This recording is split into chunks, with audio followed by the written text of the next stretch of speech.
Again, on behalf of my co-chairs, Judge Marbley and also George Barrett, I am Kathy Rancière, and I welcome you to this meeting of the Education Commission, and I now bring our meeting to order. Welcome. I would also like to extend thanks to Dr. Harrison for inviting us, allowing us to use this wonderful space, and would welcome him to make a few remarks. Thank you, Mrs. Rancière. Good morning, everybody. Welcome to Columbus State Community College. We are delighted to have you here. It's a big deal for us to host this group. I was a little disappointed when I talked to so many people who hadn't been in this room before. But I want you to really walk in here like you own the place, because you do. This kind of discussion, this kind of work is exactly what this facility was designed to do, so we're glad you're here. We've got our staff really kind of lining the walls here. If you have anything that you need today, let me or one of them know, and we'll get it taken care of. I want to thank you personally for taking the time to be involved in this. As I've said before, Columbus State serves more Columbus City school students who go on to post-secondary education than any other college in the region. So this is personally important to me and certainly to our college. I really want to thank Eric Fingerhut for his leadership and energy. I think he was underestimating the 3-hour prep time that each of these meetings was going to require. But I think it's all really important work, and do appreciate his leadership in this regard. I'm happy to turn it over to Eric to kick off the meeting. Okay. Thank you very much. I'm going to, first of all, two logistical issues. This mic that we've been passing back and forth, I'm going to put down because I have a lavalier on. Can everybody hear me? Is it working? Okay. But I do want to ask that when you speak during any of the discussions, if you would reach for a mic, and we'll have people who will be helping move the mics around. The reason for that is, of course, that we want to make sure that those who are paying attention to this on the internet or who want to review our work here are able to hear all the comments. So please do remember to use a mic. I also want to point out to you that on the inside cover of your notebooks there is the wireless password. So you do have access to a wireless internet while you're here, courtesy of Columbus State. And if you have any problems signing on, I'm sure David's excellent technical team can help you out. Let me add my word of gratitude to David Harrison and the team at Columbus State. As you look around the room, you can tell that the logistics of this event are significant. They could not have been more gracious to us, and we're very grateful. David knows that over the course of the time that I worked at the Board of Regents, that I used this as my second home. This was a favorite facility, so it would only made sense to return here for our first meeting, knowing that we would be receiving excellent support, and we absolutely did. Chairman, to the chair people and to the members of the commission, let me just give you a little quick update, if I can, of where we are as a commission. I want to mention a couple of issues that you see here. I'm assuming everyone can read, so I'll just move to begin.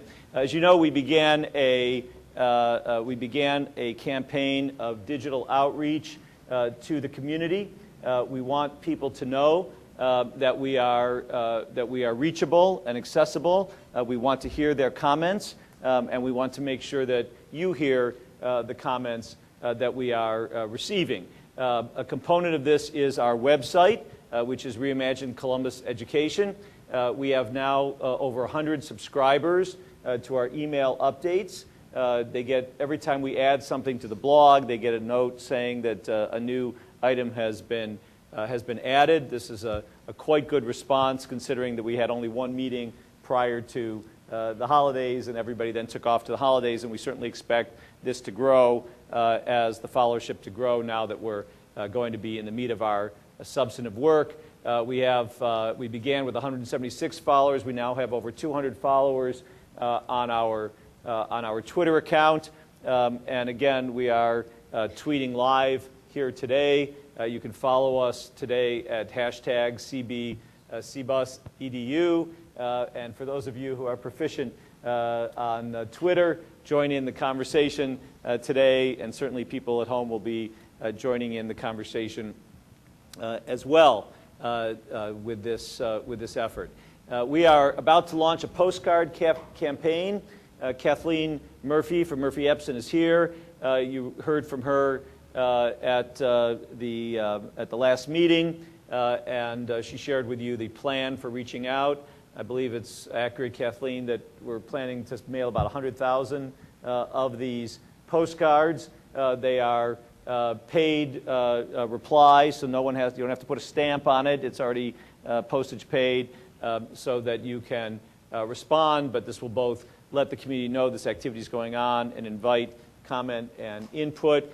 There will also be a TV campaign in the same regard that will be unveiled soon. In addition, a second component of the outreach campaign that Kathleen is leading is a focus group effort. We're beginning the timing, the rollout of the focus groups. I wanted to mention this to you because if you have people you would like to make sure are invited to participate in a focus group, please get us those names. You can send them to Matt Smido, who you all by now I think have become familiar with, and Matt will make sure that Kathleen reaches out and her team reach out to those individuals, and certainly anybody who might be viewing this meeting through the streaming on the internet.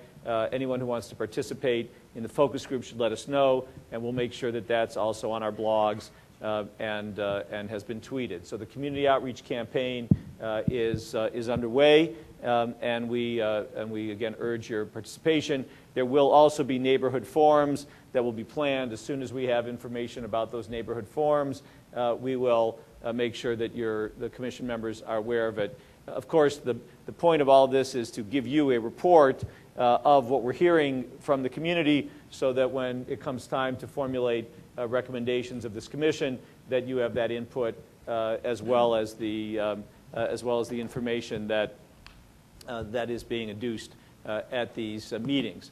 I also wanted to mention that we have two special opportunities for the commission in the course of the next couple weeks to hear from national experts.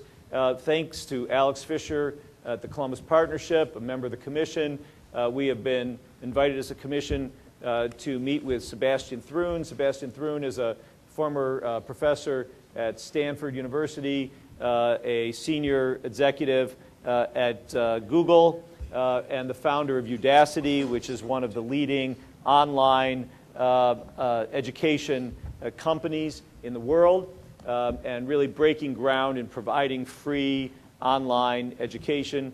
You know, we're going to be talking at a future meeting about the changes in technology and how that might impact our work here in Columbus. And so you have an opportunity to get to know one of the people who is really groundbreaking in that space. The information about that meeting will be coming to you from Matt. If you have questions about the details, Matt is here today. Now, Alex, if there's anything you want to add about Sebastian. So thank you to you and to the partnership for making that available to us. And of course, I think we all know by now that Geoffrey Canada is coming to the community thanks to the leadership of Janet Jackson and the United Way of Central Ohio. And you have each received an invitation to hear Geoffrey Canada. We will, again, happy to make those arrangements. In this case, Patel is one of the sponsors of this event, United Way, and we're making our seats available to the members of the commission. So if you have not gotten those details, again, Matt Smido. Matt, just make sure everybody knows who you are. Is he in the room right now? He's in the back. So Matt can help you organize your attendance at those meetings. And we continue to look for opportunities for you, for the commission to be exposed to these national and international experts to help broaden our thinking. There are two additional pieces of reading at your desk. Not that you haven't received enough reading already. David Harrison already is teasing me about the amount of homework that we've been assigning. And of course, we know that we don't expect everybody to read every word of every report that we've issued, but there's a lot of good material available, much that has been produced in this community by our experts and also, of course, national experts. And we want to make sure you have available to that. If anybody was not able to get on the website to access all the pre-reading materials, first of all, you have hard copies now at your desk, but also ask Matt to make sure he helps you access those materials in advance. It didn't seem to us to be efficient to send out to you hard copies in advance, so we prepared them for you here today. But those readings are, I believe, quite useful. But there were two things that we didn't put online. The first is this Needles in a Haystack report that's in front of you. This is a report by the Fordham Foundation, the Fordham Institute. And the reason you didn't get it online is it just came out this week since we sent you the pre-read materials. What's significant about this report is that it's similar to the public agenda report that you read previously that highlighted 9 schools across Ohio that are excelling, notwithstanding challenging socioeconomic circumstances. And I think you all know we're going to have 2 of those principals from those 9 schools here today. This highlights 6 high schools similarly excelling, and 2 of them are in Columbus. And we plan to organize tours of those high schools for the Commission in the coming weeks, which we'll let you know more about. So that's in front of you. And in advance of the next meeting where we will be discussing technology, we got you copies of Sal Khan's book. You'll remember that I mentioned the Khan Academy at our first meeting. This is by far the leading global source of free online education that has absolutely gone viral in the last couple of years. And I will say to the Commission, we don't have anything finalized, but we are working to see if we can engage with Sal Khan personally during the course of our Commission work. But at a minimum, you should have a chance to read the book. It's an easy read, and it's an interesting piece of work. Before we begin the Commission, before I review the Commission agenda for today, I did want to, I had one other item of update. You'll recall at the last meeting, the subject was raised, the Commission asked about the advisability of requesting a management review of the school district. In other words, an opportunity to do a business review, if you will, of the business operations of the district. I believe Judge Marbley was chairing the meeting at the time and asked after that discussion whether I would look into the matter and report back to the Commission. I have discussed the matter with a number of folks, including the co-chairs, and with Ms. Perkins. I don't know if she's here yet, who is the president of the school board, of course, and a member of this commission. The conclusions that were reached are that it would be indeed advisable to do such a management review, that it would be important that such a review be independent, so that it has the credibility of an independent source. But, of course, it would be best if it were done in cooperation with the district, which would enable us to have access to information and people that would otherwise be more challenging to access. I spoke to Ms. Perkins about that. Of course, as I think we all know from following the news, because it was the beginning of the year, the school board has just reorganized itself. They just had their first meeting of the year on Tuesday, so there wasn't an opportunity yet to engage the school board in that. And so, Madam Chair, my recommendation at this point would be that the Commission, through the co-chairs, formally ask the school board to join with us in commissioning such an independent review in the hopes that a collaborative, in the understanding that a collaborative effort would be more productive and successful than if the Commission were to launch it itself. And my recommendation to you this morning would be that we do so formally request such a collaborative effort. Do we expect Carol Perkins? Sorry about that. I'll start remembering to do this. Do we expect Carol Perkins to be at the meeting today? I believe so. I Matt, did did not. we? Yeah. Yes, ma'am. Yeah. So maybe we could. Should we defer just for a while and see if she might be in attendance, and then bring this up again, please? Thank you. Happy to do that. Turning then to today's agenda, we have two substantive topics that we're going to cover, and then a very exciting lunch program that we're really terrifically happy to be able to share with you. This morning, we're going to review the subject of the role of state and federal policy, and really the headline should also be, and therefore, what is local? In other words, what decisions on educational policy are made at the state and what are made at the federal level, and what is made at the school board level.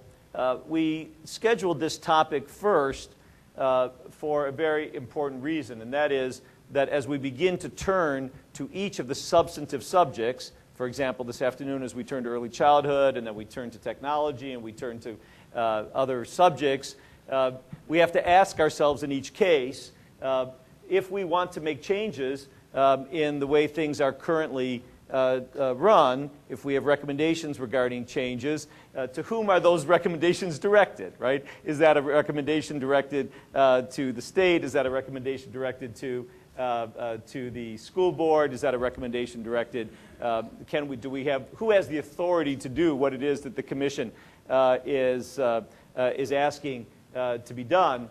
I will tell you, many of you know that I had the great honor of serving for 10 years in the state legislature and therefore worked on education policy. I was constantly surprised by the extent to which state policy is in fact a very significant player in many detailed areas of education policy that we might otherwise assume is in fact a local school board matter.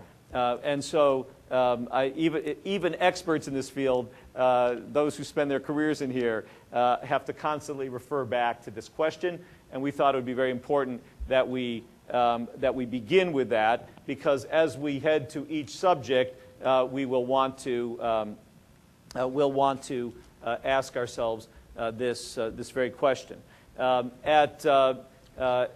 You just took away my ability to forward to the next. So thank you for doing that. The point of this, Tom, you'll be my you'll do this for me. Thank you. So the point of this was to simply say that this is a question we're going to want to ask ourselves as we head through the remainder of our meetings and our meeting topics. Tom, if you could go to the next.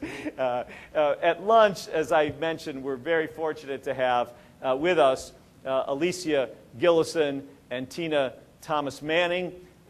You'll recall that we shared with you the report of Public Agenda, I've already referenced it this morning, of the 9 high-performing schools in low socioeconomic areas. These are 2 of the 9 principles. And co-chair George Barrett will lead us through a discussion of that with those 2 dynamic individuals. Tina we do want to make sure that everyone's aware, Tina is now left Hannah Ashton and has now assumed a new responsibility as of January 1st as the Associate Superintendent of the Ohio Department of Education. So we're fortunate to have her serving at the state levels. She, of course, wants us to make sure that we all know she's not currently at Hannah Ashton, but certainly the report that you read reflected her time of leadership at Hannah Ashton. And then this afternoon, we're going to turn to the subject of early childhood education as we begin the substantive subject matters of the Commission's work. It made sense to begin at the beginning, right? And early childhood absolutely is to begin at the beginning. Madam Chair, that's my update and report. And I'll, while you're considering that report, I'll move over to get ready to lead the first discussion.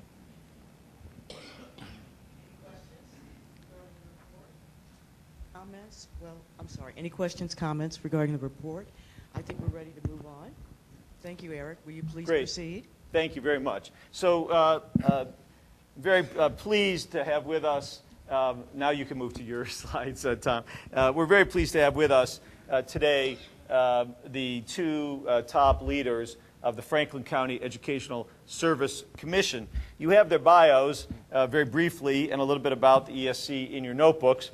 But Bart Anderson, Dr. Anderson is the superintendent.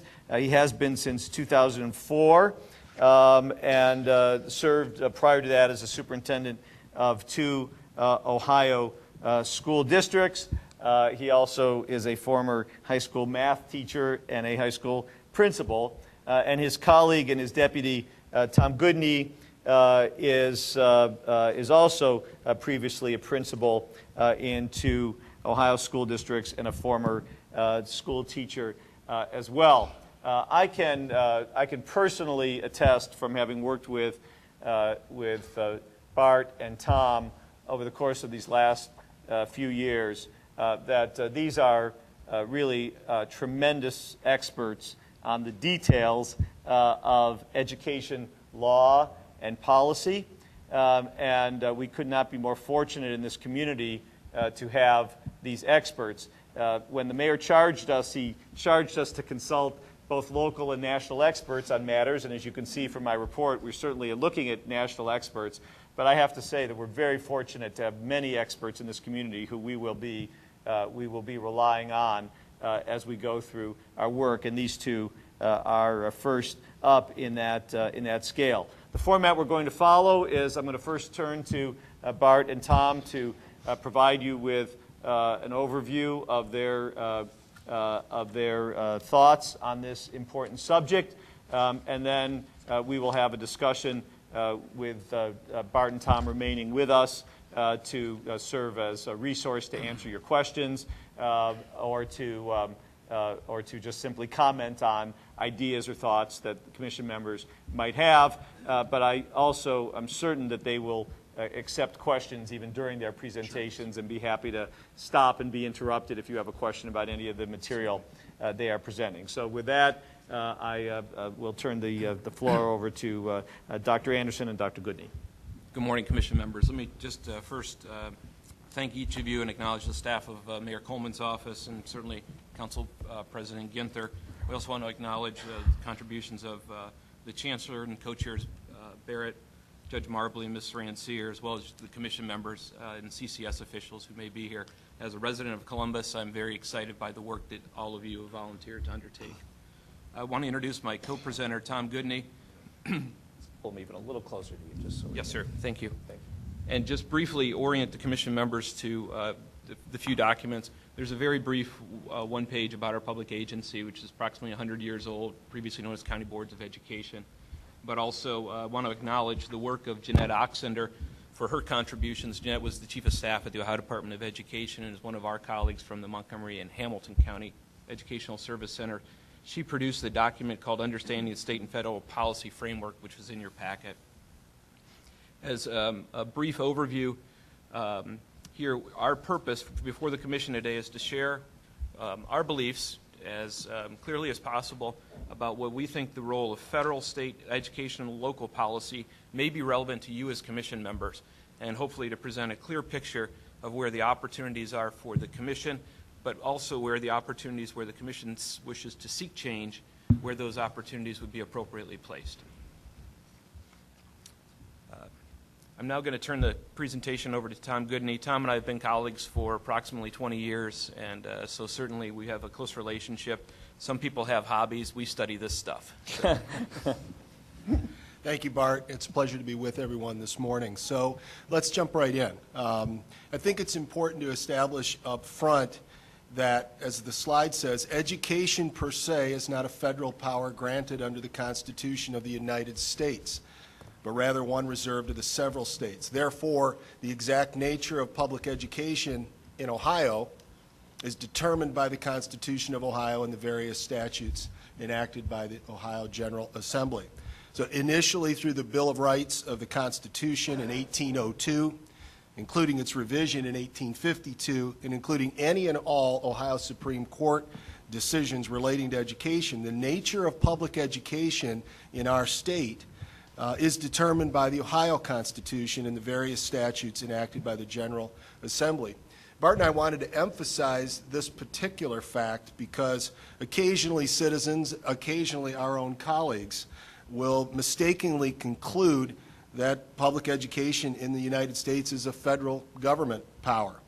And we've all likely experienced, either ourselves or with colleagues or with family members, at least the supposition that our federal government and Constitution of the United States plays the, if not a primary role in state and local education management and operations. To be clear, education is a state power and is enabled by our Constitution. The General Assembly, then, is vested with the authority and discretion to pass laws, and they certainly do, for the organization and administration and control of the public school system of the state supported by public funds. So how does this frame the education policy field of play for us today and for the commission members going forward? As a reference point within your packet also is a one-page document where we've attempted to kind of lay out what is in each of those fields of play, federal, state, and local. And we'll be referencing this at some certain points so that you have clear policy examples as we discuss the various roles of each. So again, to reiterate, the primary aim this morning is to assist you in obtaining a clear picture of the roles of each, the federal, the state, and the local. And for those of you with a lot of experience in local board governance, you might be thinking, well, gee, Tom, the right side there, the local, actually goes on much, much longer than what you've represented.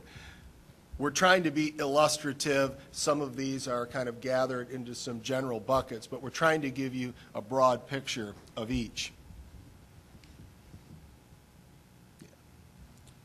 I would also attempt to clarify here that the narrow scope of the federal government and then the more expanded role of the state government still leaves a very large policy area and opportunities for local boards to enact and actually exercise their authority through policy making. So the primary questions: what is the federal government's role? How large is the state scope of control? And what policy areas are controlled at the local level? But perhaps for you, maybe more importantly, and echoing what the Chancellor was speaking of earlier, where is there flexibility from each of these? So if you control, so here is a listing of the federal role in education today. The U.S. Department of Education, two primary pieces of legislation: the Elementary and Secondary Education Act, the Individuals with Disabilities Education Act, and then we throw in Race to the Top, which is a recent competitive grant program, not a subsidy. The U.S. Department of Health and Human Services and their oversight of Head Start programs, and the U.S. Department of Agriculture and the school lunch program. If you control for Race to the Top for just a second, which I said is a competitive grant program, not a subsidy, the major education policy and funding requirements of the federal government are largely born of the civil rights era in order to address inequities in American society. These statutes primarily deal with children in poverty, students with disabilities, English language learners and immigrants, early childhood and school lunch programs. There have been reauthorizations of ESEA and IDEA in recent years. You would know one of the reauthorizations as No Child Left Behind, or NCLB. But perhaps the most impactful federal education program is Race to the Top, part of the American Recovery and Reinvestment Act, a competitive grant process which is clearly intended to influence state and local education policy. At present, Ohio's in its third year of implementation of Race to the Top, and a recent recipient of additional Race to the Top funding in the area of early childhood education, which you'll be discussing more in depth later on today. I think Bart wanted to provide a specific example here of Race to the Top requirement that is and will continue to impact state and local education policy. It's not in there. So presently, the longitudinal data system will be required by this Race to the Top implementation. This longitudinal data system will actually provide an opportunity for the commission, for example, and states to follow their students all the way from early childhood through the workforce, where previously these have not been available, and we had separate data systems where possible at all in early childhood, higher education, and K-12 education. Race to the Top will create this longitudinal data system so that we can share data across states amongst the Common Core, if you've heard that, a common educational set of standards where we can bring data from multiple systems. Why does this impact the commission? Because locally, the Board of Education will each adopt their own data systems in order to enter. So if you hear the words Infinite Campus, that's how Columbus City Schools tracks its individual student information system. That data will be shared with the state of Ohio. Munis, how the district shares and develops its payroll, human resource, and accounting systems. And also SchoolNet, which is the information management system of the district. All of these will intertwine and share data from a preschool or early childhood through higher education opportunity. Mark? Yes, sir. Go ahead, Alex. How standardized is that system across the state and across the country, and are there efforts moving to common system I platform? appreciate you saying it. And the reason we hesitated a moment, we thought there was one additional slide for the example. A Common Educational Data System, CEDS, has been created by the federal government, which will now, through implementation, each state as a precondition to receiving Title I or ESEA and Title VI-B or IDEA must participate in the Common Educational Data System. Previously, those were 50 discrete standards across 50 states and territories, moving towards a system now, federal requirement, where the Common Educational Data System, I'm sorry to use an acronym, but the School Interoperability Framework, SIF, will allow these data to move from district to district, entity to entity, higher education entity to state education agency to federal education agency. And it is a precondition for funds going forward.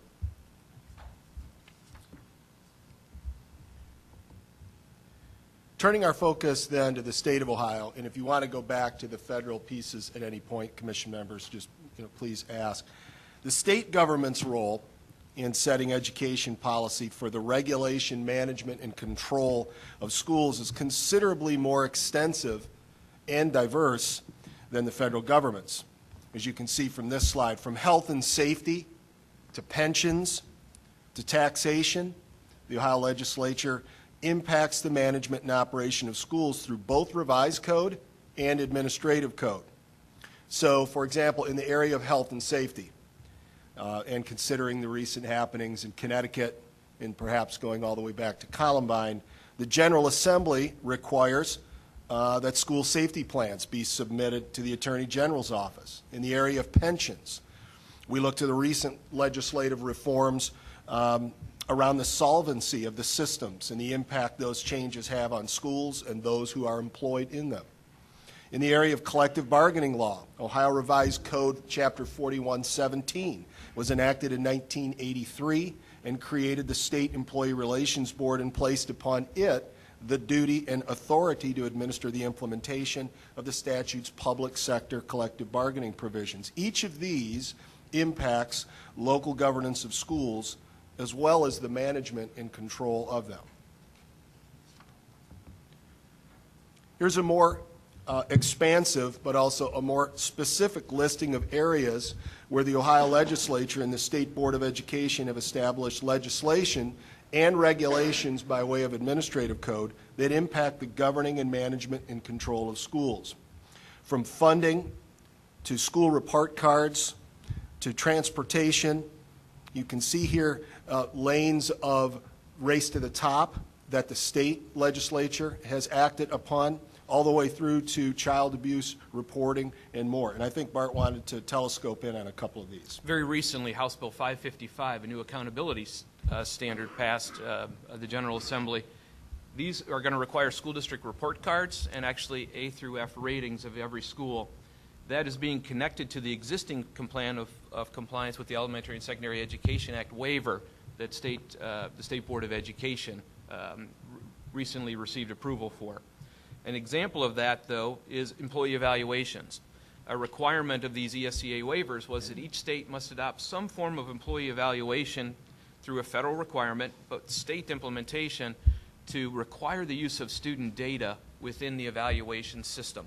The state had great flexibility with regards to how to do that, that implementation. However, it was a federal mandate to participate with student data. One other example of this is, as a state education scope, is the third grade reading guarantee. This has caught a significant amount of policy attention, and if you follow federal trends, it comes from other states that have adopted, primarily Florida, excuse me, similar guarantees to assure that by third grade a youngster is reading on grade level and has been properly assessed in kindergarten through third grade with remediation efforts applied.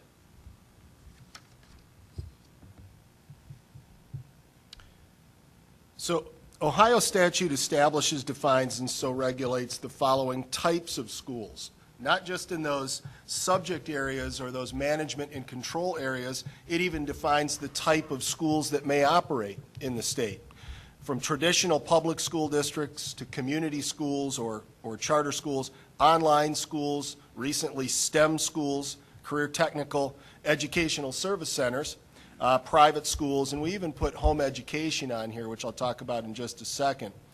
Nothing in federal law defines the types of schools that may operate in any given state, let alone Ohio. It's Ohio statute that does that.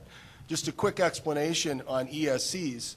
Why are ESCs listed as a type of school? I thought they were a regional service provider. Most ESCs across the state actually operate preschool programs for students with disabilities and typically developing peers as a direct service to school districts in the state. Also, not on the slide, and Bart reminded me, the legislature creates what are called special schools. Think the State School for the Blind, the State School for the Deaf, the Ohio Central School System of the Ohio Department of Rehabilitation and Correction. So in fact, the state actually issues diplomas the same as what local school districts do. We wish to reference that only from the standpoint that those in special schools, a very, very small population. So in fact, where the state of Ohio actually provides education, not through local or these types of schools, is a very limited population. And again, it's corrections, blind, and deaf. So what's left for local schools to control? Yes, Judge. Yes, sir, Judge.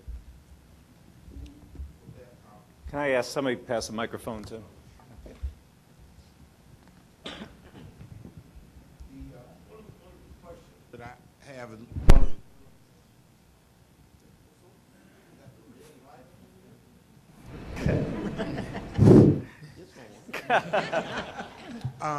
There's about to be a restraining order issued, I think.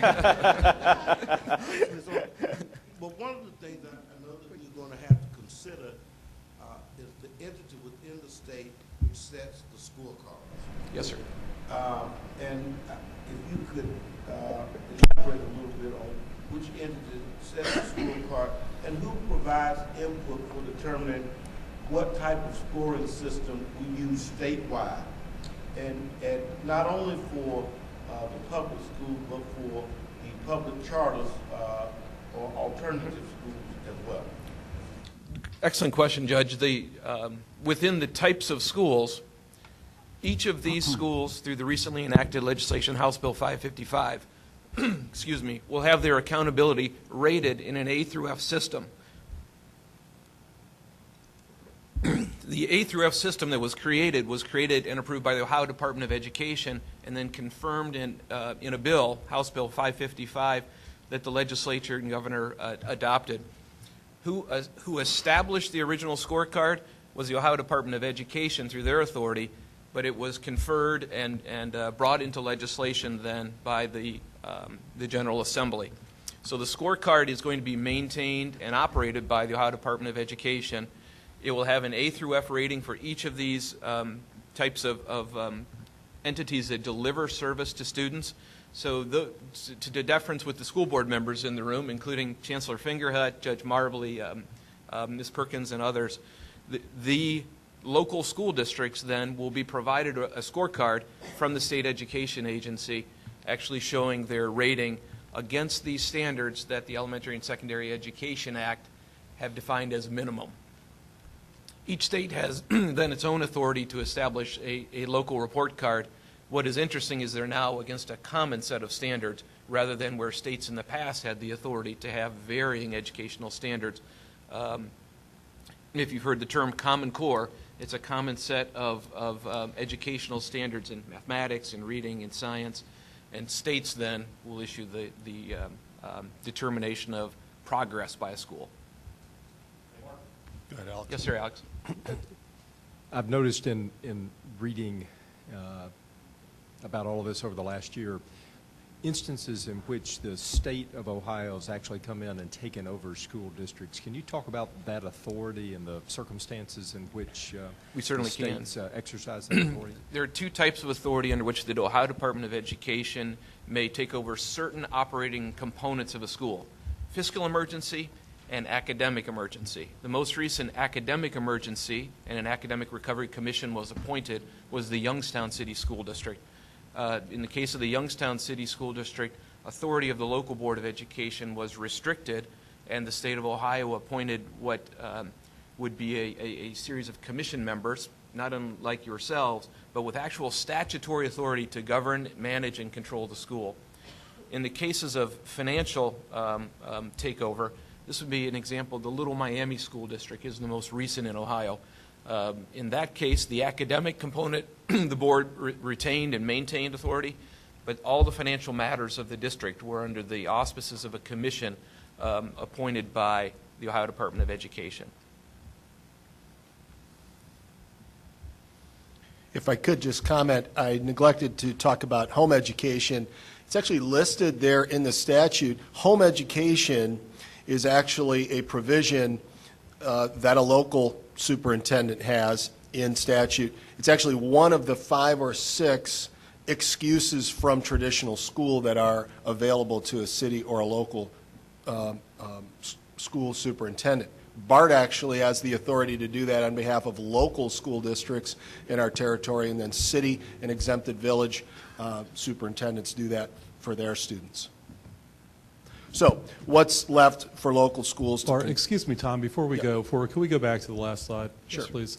So Bart and Tom, could you explain to us, based on state statute, what the geographic requirements are for interplay among these districts? For example, charters in the public system and transportation and so forth. So how much of that happens statewide versus local agreements? It's a great question because many of these types of schools have come about through the drivers of school choice. So Ohio is the genesis of school choice. So those of you who are not aware, Ohio has been a national leader with regards to establishment 20 years ago of what's called open enrollment. Recently you read the Reynoldsburg City School District readopted its open enrollment policy. Youngsters, local school boards have the authority to open their doors to students from neighboring or contiguous school districts. State aid follows just like it would in a charter school. That's been in place for some 20 years. With regards to community schools or charters, over 100,000 students attend charter schools across the state of Ohio. The majority of those exist in urban or challenged school districts. 354 community schools presently operate in the state of Ohio. To put that in context, if you were to add together the state's 2 largest school districts, Columbus, and Cleveland, they don't total 100,000 students, yet the total of charter schools exceeds the total of these two largest school districts. Online schools, e-schools if you will, another requirement of the Elementary and Secondary Education Act waiver was a cap on online schools, which previously was in place, was required to be lifted. One of the state's largest online providers is the Electronic Classroom of Tomorrow, based here in Columbus, and has been for approximately 10 years. STEM schools are a choice in Ohio. Just 2 STEM schools exist and operate in Ohio, one in Dayton and one here locally, the Metro Early College High School. Again, youngsters can choose this option independent of the other options they have within their school district. And career and technical schools. In the Columbus City Schools case, the Columbus City Schools operates a comprehensive school district, meaning that they operate the downtown high school, which is a career center option that is a choice within the district that students may choose. I should also point out that Columbus has a very comprehensive choice system across the district where neighborhood schools are in action and in operation, but parents have the options to choose within the total portfolio of the district's schools for perhaps magnet or specialized programs. And then, of course, private schools. An interesting notion on private schools is Ohio, with all deference to the federal judge who could explain this better, Ohio was the test case at the U.S. Supreme Court level. Actually, it was the Zellman case in Cleveland, where private schools and private voucher options for youngsters who attend schools labeled as challenged may attend with public funds certain private schools who wish to accept them in a non-tuition paying basis, but rather a state aid basis. Another example of choice, and I just want to point it out for the higher education folks in the room, there are 2 types of higher education choice that are also in play.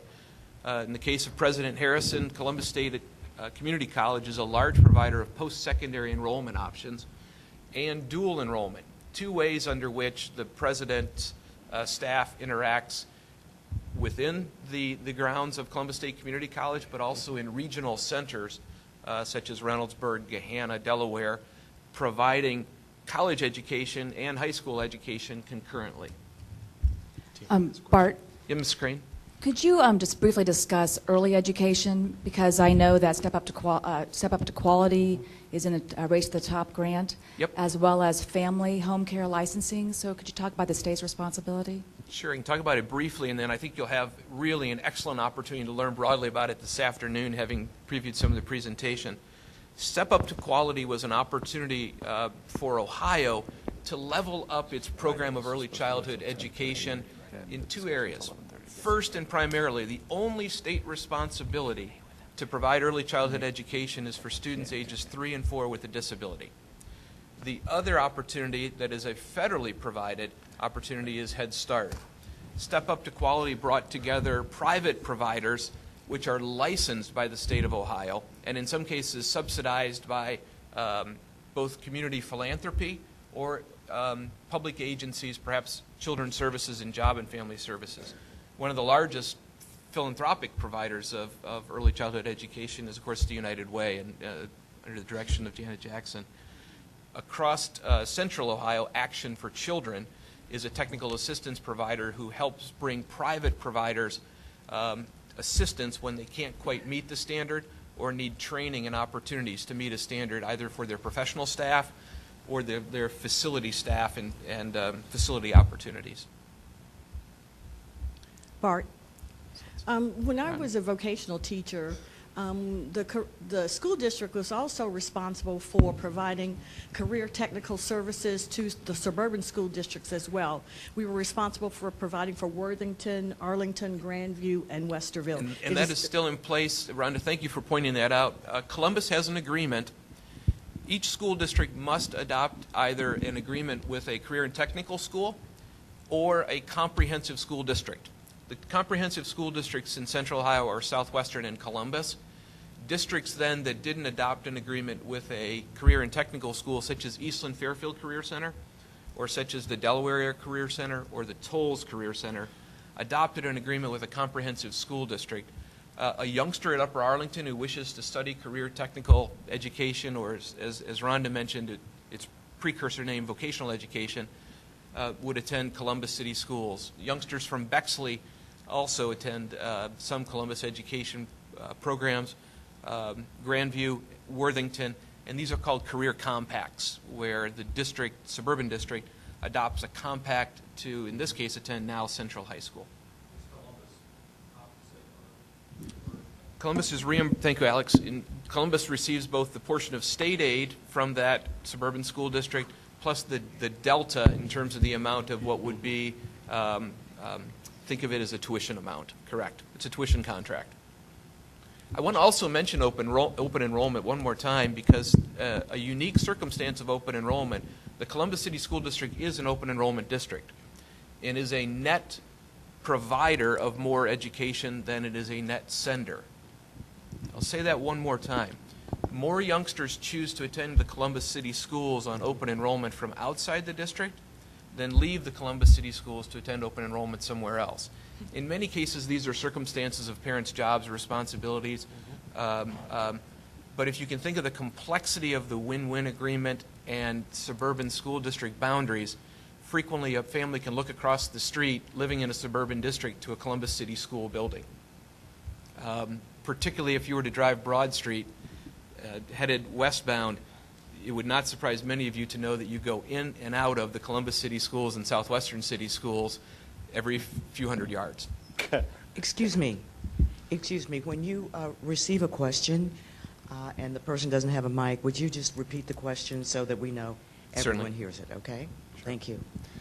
Ms. Hudson had a question. Ms. Hudson? Okay.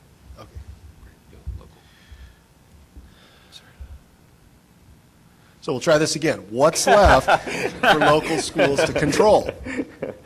So for context, and I think this was referenced before by Bart, many of you in the room today are currently or have been local school board members, and thus have a better grasp as to how much authority local boards of education have in the regulation and the management and the control of a local school district. But for those of you without that context, given the list that we've just given you this morning and are on your document, of the federal and state policy areas described, you may be questioning, is there anything left for the local school board to control? We're suggesting that there's quite a bit of discretion that exists. A colleague of ours often describes the current federal and state education policy environment as it plays out on the local level for boards and employees as drinking from a fire hydrant. We feel that way sometimes too. However, when you look at the areas where local authority exists and where management and control for operations can be applied, we argue that there is a balance that can be found.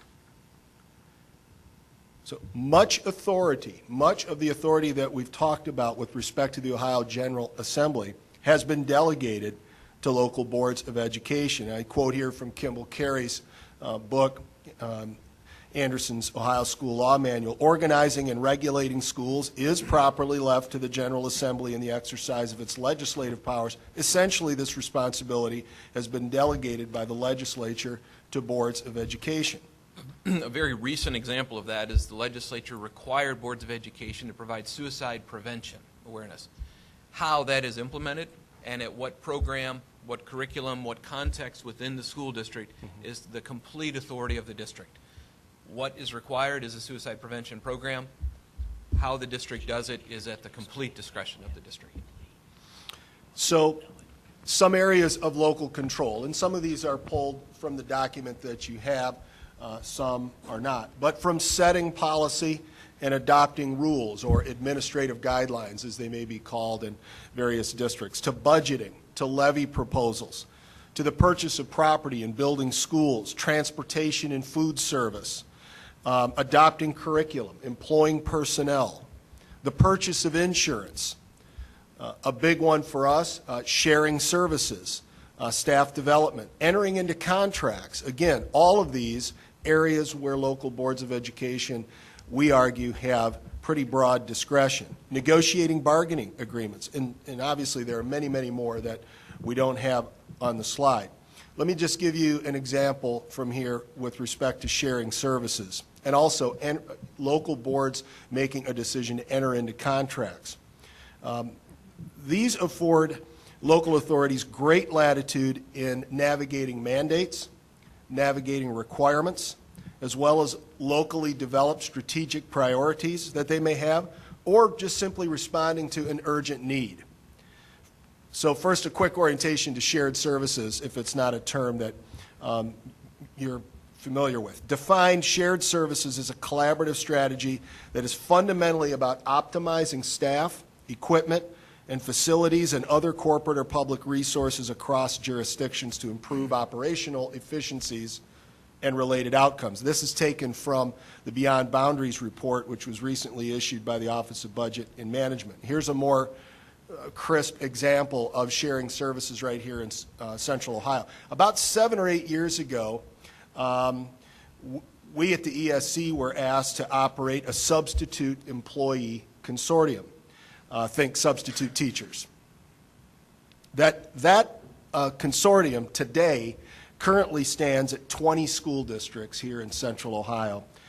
It provides substitutes for 10,500 teachers and staff members daily from a pool of 2,500 or so qualified subs that are all requested, all deployed using an automated absence management system, and where all of the recruitment functions, the training and licensing functions, the monitoring of their credentialing, the payroll function, the unemployment and workers' compensation monitoring, all of those are all centralized at the Educational Service Center on behalf of those 20 districts, including the ESC and all of its programs that it operates.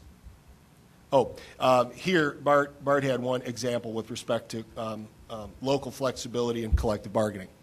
One example that surprises many people is that collective bargaining, which the state requires school districts to negotiate in good faith with respect to wages, hours, terms, other conditions of employment, but there's a broad permissive category within collective bargaining over which each party is free to bargain. So you'll see very broad and vast differences from one school district to another with regards to what collective bargaining agreements may include. There's a short list of forbidden subjects which parties may not bargain. An example of this going forward is this notion of teacher evaluations that must include some portion of student data, for example. However, I wish to point this out because collective bargaining in Ohio is actually an available circumstance whereby a school district and its labor may supersede state law. And state law may actually be temporarily changed in a local school district in a collective bargaining agreement if both sides agree to waive or supersede that particular section of law. Yes, sir, Mr. Fisher.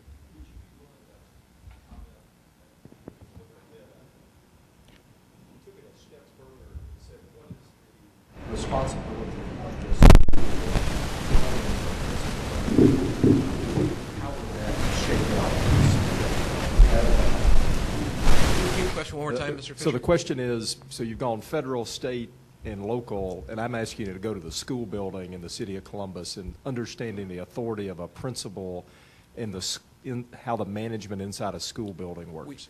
Tom and I were both high school principals, and having served in 3 Ohio school districts as a superintendent and working now with 27 Central Ohio school districts, this varies from district to district. And so the centralization versus decentralization of certain aspects and principals' authority, I can tell you, Mr. Fisher, varies dramatically. And how it varies is how both boards of education enact policy, allowing the authority to that principal to be elevated, or the flexibilities and freedoms of that district. One example that I would secure to you is my colleague in Reynoldsburg. They're one of the most decentralized districts in Central Ohio. A local principal in Reynoldsburg selects their own staff, whereas a local principal in some school districts will be assigned their staff from a central human resource department. A local principal in certain decentralized district like Reynoldsburg has the authority to create their own bell schedule as long as it fits within the district's transportation requirements. whereas in other districts that may be a centralized decision and a common bell system could be established. So, you know, maybe unfair, 1 to 10, centralized, decentralized, where does the city of Columbus fall? It depends within the aspects of some of those available pieces. They have a centralized human resource office, probably to a higher level. Transportation is a good example of something that's 100% centralized. Ms. Johnson? May I give some examples? The issue around selecting staff would be an example of what we do in Columbus. The principal with a team that consists of parents or community people and teachers do select the staff in their buildings. That's an example.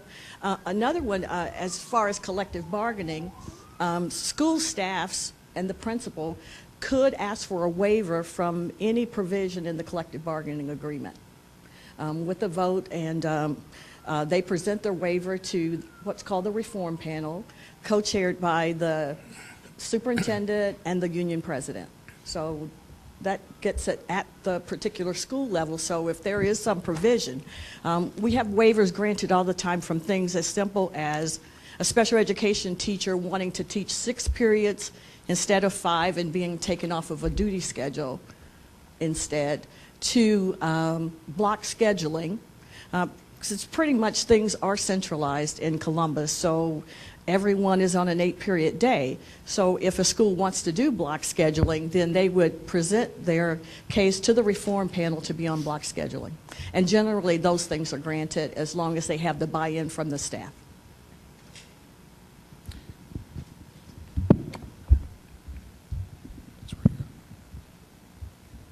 So the question we wish to pose to you, is there any flexibility from federal and state requirements within this field of play?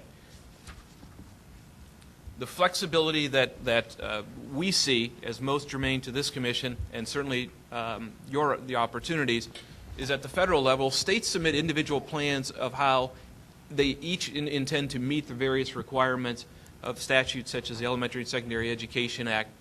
These federal opportunities provide waivers. And those waivers, most recently in Ohio, was the ESEA waiver, allowing Ohio some flexibility to implement its Title I funds. At the state level, there are waivers available for each school district around the operating standards with regards to innovation or innovative professional development opportunities. One example of a flexibility is the Cleveland Plan example. That plan was supported by the mayor, business and philanthropic communities, the teachers union, high-performing charter schools, and more authority was given to principals in hiring and evaluation. We present that as just one example contextually of how a single school district has dealt with flexibility at the state level. Also at the state level, House Bill 1 recently. Yes, sir, Judge Marbley. Judge. Have we, I know that the Cleveland Plan is well respected, and the early results, I think, prove that it's both effective and efficient. Do we have any data which supports the validity and the vitality of the Cleveland Plan? Not yet, sir. It's in its first year of implementation, so they would just be moving towards the half-year point. Eric Gordon, the superintendent of the Cleveland schools, newly appointed recently, but some of you in the room may not have known this. Eric was a high school principal in Olentangy local school district and a close colleague of Tom and I. The Cleveland Plan required some changes in state law, and requiring some of those changes in state law is somewhere where we just wanted to point out the flexibility that they had to request to move forward. It's specialized and localized, I think, more importantly to say, to the Cleveland situation. If there's one lesson I've learned in my 19 years as a school superintendent, is the context is different in each of these urban environments. Another example at the state level, though, of flexibility was that the state required all-day kindergarten. However, waivers were available for school districts with regards to that implementation of all-day kindergarten through House Bill 1 during the Strickland administration. As just a point here, state law is a regulator. The Cleveland Plan is an example of a local context which allowed for flexibility in regulation. There are other opportunities for flexibility in regulation as well. I want to point out one little data point. You may say in the room, well, how much money moves through this system then in order to provide federal, state? Let me just give a statistical kind of comparison. In the Columbus City Schools fiscal year 2011, most recently audited year, the local district, those taxpayers in the room like you and I, contributed about 54% of the operating budget for the Columbus City Schools. The federal government provided about 16% of the operating budget, and the state government provided about 29%. So I think you can see even across that, where funds were directed through state and federal, they account for less than half of the total funds. Where accounts were locally collected, where the majority of flexibility lies, over half of the funding comes from local sources. This is exclusive of the building program. This is simply operating funds. Quick question on that. Yes, sir, Mr. Barrett. Is that fairly typical if you went from state to state? In the case, we have actually a state average here I can provide you. From a state to state, Ohio is a decentralized or local authority state. Florida is an example of a centralized state. A youngster in Miami-Dade County is financed at the exact same level as a youngster in Duval County. However, Ohio has this local flexibility allowing for levies, a four-letter word, for local school districts to ask for additional contributions or parcel taxes, if you will. From a state average standpoint, though, let me compare Columbus to the other 613 school districts in Ohio. About 42% of the money to operate schools average across the state comes from the state of Ohio, about 9.9% from the federal government, and about 47% from local sources. So Columbus has a slightly higher local and federal contribution.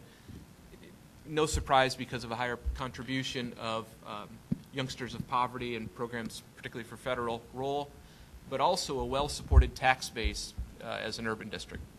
Tanny. Mrs. Crane? So, Bart, just to circle around, when we talk about charter schools, the dollars that follow the child are just the state dollars? The dollars that follow the child are the amount that the state guarantees per pupil. In the case of Columbus, if you think about 53%, roughly 54% being local money, there is enough money in the state pool of money supplied to the district to supply those that guarantee of a little over $5,900. But if we think about it from the standpoint of an individual pupil, the state does not supply $5,900 to every pupil in the Columbus City Schools. But $5,900 is promised to that charter school or STEM school out of that larger pool that the district is supplied. This creates some tension amongst sometimes school districts and choice options. So I'm going to take the liberty of following up on that because it was one of the subjects I was going to make sure that we probe. So the amount of money that follows a child to a charter school today is set by state law. Is that correct? And that amount, Mr. Chancellor, is the same amount that follows a youngster to a STEM school or an open enrollment school. And so that amount is defined by state law, and once that choice is exercised by the family in any of these options, that same amount transfers. So the question that I was going to ask that I suspect is on some people's minds, so I'll be the provocateur, is if we thought that amount was insufficient and wanted to enhance it in some way, could we do that? And how would we do that? What local, state authorities required? Or conversely, if we thought that amount was too much, could we say, could we do less? And what authorities exist in that respect? You absolutely would have the authority. Local boards of education can, again, enter into contracts and have the authority with certain providers to provide for contracts. An example of that, Chancellor Fingerhut, would have been how the Metro School at one period of time was a choice school of the Columbus and all suburban school districts. And the amount of tuition was defined by an agreement. Battelle was kind enough to supplement much of that, but that amount for tuition could have been defined by those boards at any amount, and the Columbus City Schools or the suburban participating districts could have supplemented to the agreed upon amount. I participated in a program, superintendent training in 2006 with the Eli Broad Foundation. And across the country, my colleagues who are Broad Academy graduates, there have been cities and selected districts that have worked with what they believe were high-quality providers to either stimulate creation of new school options or to provide for some level of finance to options that they believe were high quality within their established cities. The Mind Trust in Indianapolis may be an example of relevance. Judge Marbley? Yes. Do we have any data from other school districts where all of the students, be they charter school students or non-charter students, where they receive the same amount per pupil? In other words, are there districts that have both types of schools where all the kids get the same, and what have the results been in those districts? Can you differentiate? Yeah, so an interesting question that the judge is asking. There is a provocative conversation of school funding, and the amount of resources sent to a school building generally are sent to a school building on the basis of the needs for faculty, because 85% of the budget is personnel. So generally, school districts budget on the basis of adults in the building. They don't budget on the basis of children in the building. And if you think of how this model has been conversed over time, if you have as a principal the flexibility to use your Title I funds, for example, to supply tutors or aides in classrooms rather than perhaps teachers or software. And if you can budget across a school district on the basis of the needs of the children in the building, occasionally it has caused some provocative conversations. And there is data, Judge, by a group called the Center for Reinventing Education. Weighted student funding is this policy notion. Presently, the administration, under the direction of Director Dick Ross, are, of course, bringing forward a school funding plan. And what that school funding plan could include could be a requirement that districts budget to their buildings on the basis of some other need. But presently, local school boards have the complete authority to do that budgeting. I would reference for you, sir, again, the Broad Foundation has very expansive data across the nation of the roughly 200 urban school districts that they attempt to track and kind of incentivize to improve student achievement. They have a prize that provides $1 million of scholarships annually. Last year, that prize was won by the Miami-Dade School District for having accelerated achievement or improved its district conditions the most over the recent year. The year prior, the Charlotte-Mecklenburg School District. Columbus's data is within that data set and readily available, and may provide some examples, Judge, that we could absolutely summarize for you. And let me also just add that, as you'll note from your agenda of the commission meetings, we have an entire session that will be devoted to the subject of charter schools and their role in the district and comparisons on national data. The reason I asked the question I did was to establish what the authority, who does what in governing this decision about funding of students that choose to go to charter schools, and what flexibility might we have if the commission should choose to take up that subject. But we will provide that data in a separate session about charter schools. Bart, just a quick follow-up question for you about the state-defined types of schools. Yes. If I heard you right, and I was quite surprised to learn, there's actually more students who opt in to the Columbus City schools than who opt out. So in the narrow area of open enrollment, Mr. Lisinski. Right, I understand that. So one, I'm wondering about the magnitude of homeschoolers. That's one question. And then secondly, with regard to the 8 different types of schools that the state defines, do they issue a state report card for all 8?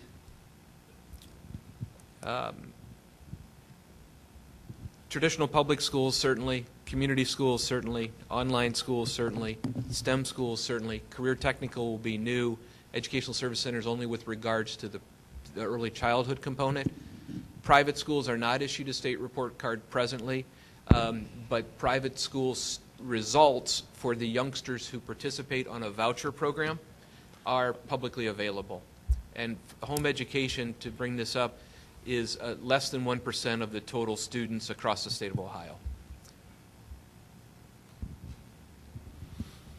Mr. Jester? Bart, could you touch on, really to this slide again, you had mentioned the win-win agreement a little while ago. Could you explain to us the dynamics of that? And in these agreements between Columbus and some of the suburban districts, are there requirements around shared services, for example? Or what is it really just about which district students will attend?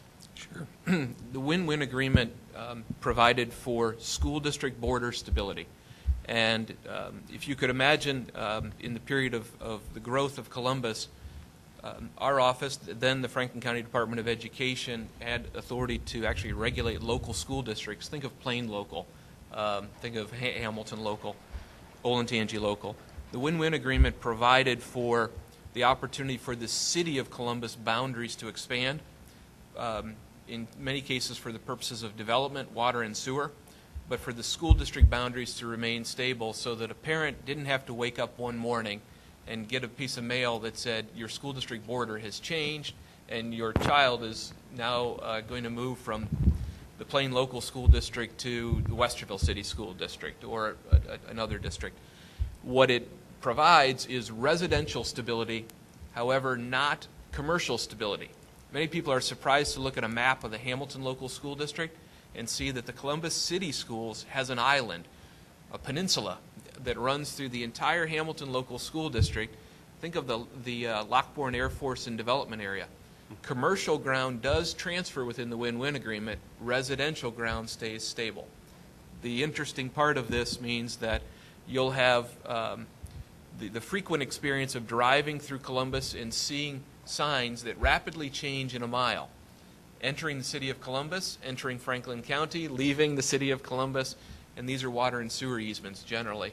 The largest example of the win-win agreement actually transferring commercial ground and a school district's border staying stable is probably the Polaris Metroplex. That is, in some cases, within the city of Columbus, in some cases limited city of Columbus schools, but the residential component remains the Olentangy local school district. Opportunities for shared services are, again, locally available. School districts may participate. Another example of a shared service that we provide surprises many people. The roughly 50 hearing impaired students who live in Franklin County that don't attend the Columbus City Schools but attend suburban school districts are co-enrolled in their home school district but attend the Upper Arlington City School Districts in an Educational Service Center program. Those shared service opportunities, again, are at great local discretion by a local board of education. Yeah, just a question, again, probably based on naivete, so bear with me here. No worries. I want to understand the centralized human resource activity because, again, just for my world, the notion of centralization is usually driven by a requirement for some kind of quality standard or scale. That's the reason you centralize. So I'm trying to understand, so today in a local school, in order for the principal to be making the decisions with his or her staff about individual teachers, that requires a waiver process? No, it does not. In the local board of education, absent a collective bargaining agreement which defines the process, has the broad discretion to establish that process. In many cases, a collective bargaining agreement, in the case of Columbus, defines that process. In other school districts, that is simply a prerogative of management, unless it has been negotiated differently, to establish the process. Bart, I was actually going to ask you after you finish your presentation, but since George raised the question, maybe you could give us a little bit of an overview of what the ESC does with respect to shared services. One of the functions of Bart and Tom have been very good about not tooting their own horn here. They came here as experts to help us understand the state and local policy framework. And as you can tell, the joke that Bart started with about some people have a hobby and they do this for their hobby is true, right? They know everything there is to know about this subject. But the Franklin County ESC, ladies and gentlemen, is an extraordinary organization in providing leadership on shared services with respect to school districts. And maybe since they might not tout themselves, I think it would be interesting for the commission to know, Bart and Tom, about the scope of the services you provide, and maybe are there other areas that could be provided essentially that aren't, or the extent to which Columbus participates in these things? If you could help us a little bit on that. Your one-page summary has some examples, and I think the largest Chancellor Fingerhut would be probably around the areas of special education. We provide the special education services, primarily clinicians, occupational therapists, physical therapists, speech therapists, to a vast majority of the suburban school districts. The reason is, in some cases, these individuals are shared across multiple school districts. We produce the entire state Braille library, as an example. That state Braille library, to have a single entity produce it, is significantly more cost-effective than to have each individual school district up to their own production. But professional development is probably our largest portfolio service. We operate by state statute the Ohio Center for Autism and Low Incidence, which works with families and individuals both with autism or who provide for individuals with autism. They provide education to some 150,000 educators, actually, not just in Ohio, but across the nation. We are a public agency, as the Chancellor mentioned. I work for a publicly elected governing board. And although the Franklin County ESC has been a name that has stuck with us because of our history, we're actually Central Ohio now, in the sense that all of the Delaware County and Union County districts, as well as several in Licking County as far south as Chillicothe, are by choice must choose an educational service center, but are members of our composite geography. And again, we provide direct education to about 1,400 students. Those 1,400 students are almost all special education students in school districts that are shared programs across Central Ohio. A Bexley student may attend a program in Gahanna or at Upper Arlington because of a specialized special education need, whereas to provide it strictly in Bexley for individuals with that limited disability would simply be cost prohibitive.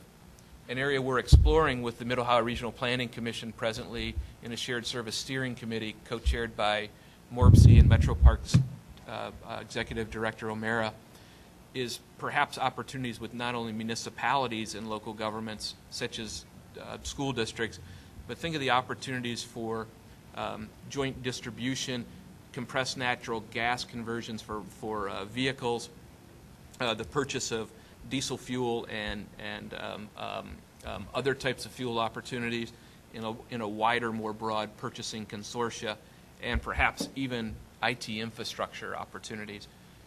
This shared service opportunity, Chancellor Fingerhut, that we've spent significant amount of time thinking about is the aspect of shared district transportation systems. If you can imagine each of these types of choices that we've brought up, STEM schools and community schools are a great example, and the choices across Central Ohio. Each school district, as many of you are aware, I'll use a singular example. The Metro School is a school of choice, and a significantly successful one. Each school district... Using that example because I'm on the board, right? That's no, right. it is. It's very successful. We, as a shared service, provide all the teachers to the Metro School under a contract. Every school district transports to the Metro School. The Olentangy bus that goes through Worthington probably has 90% capacity available and passes within a half mile of the depot points that could move some of those remaining students. So we've started to think about these opportunities, and we have one small pilot that we're actually attempting to initiate. Columbus School for Girls and the St. Charles School presently have 44 public buses moving 300 students to those locations across Central Ohio. We've thought about this will require a slight change in state law. I think everyone in the room will say, get it. We can reroute that with a common shared system with 15 buses increasing no ridership time by more than 10 minutes. Let me put a real number on that. A bus is a $50,000 acquisition. The operating cost for a bus is $230 a mile. So you can run this number pretty quickly to say, is there a way to get the Dublin bus to go through Arlington on the way to St. Charles and get the Grandview kids too? We see a great opportunity, and also help with the west side of Columbus on the way through. We know we can distribute those costs on the basis of ridership time and travel time. We think there's some great opportunities for shared services and shared transportation. An unintended consequence of these choices was that transportation costs went up. As no surprise to anyone, it's our responsibility now to think about how to do it more efficiently. Ms. Hudson? Thank you, Bart. Could you provide some examples of how Columbus Public Schools interacts with the ESC beyond what you've been talking about? Sure. We work with Columbus Public Schools closely, primarily in the area of a couple of discrete programs. We've provided some professional development, of course. Columbus Public Schools has a very extensive professional development program. Instructional coaching was a requirement for some school buildings individually for a series of years, and we provided those instructional coaches to assist teachers as they were implementing new standards.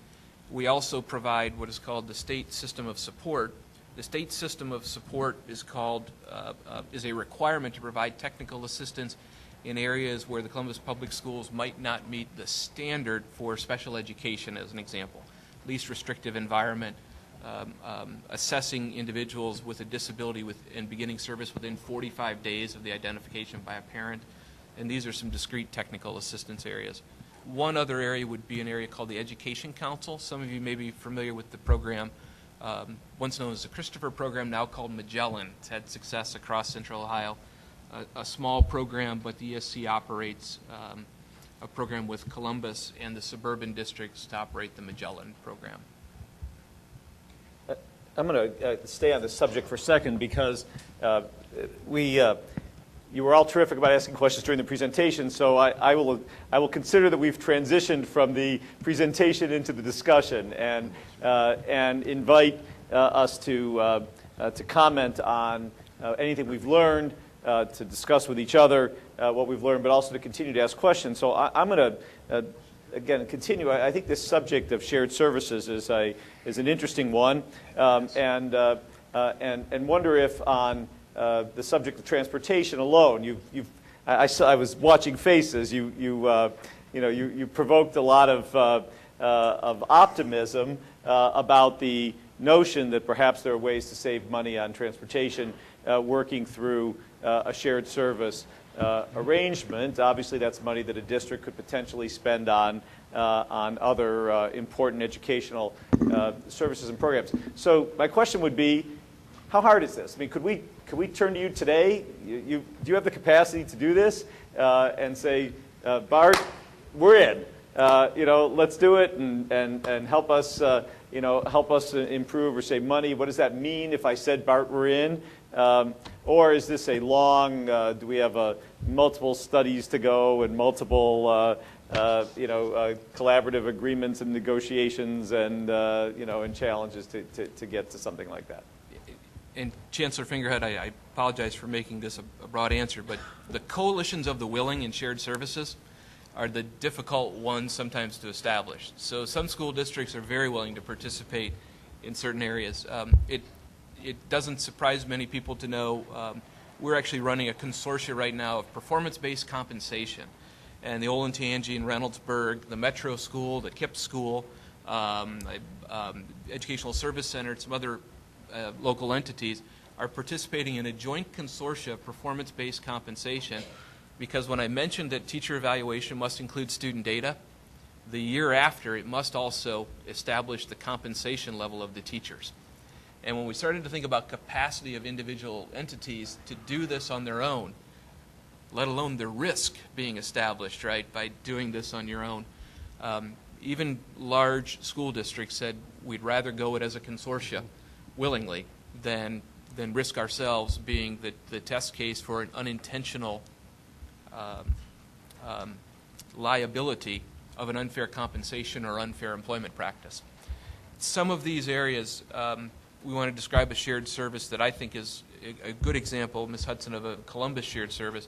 Family and Children, the Comprehensive Family and Children First Council, which is a statutory entity across Central Ohio that has the Help Me Grow program. Help Me Grow establishes a diagnosis and an opportunity for evaluation of youngsters whose family receives some form of subsidy.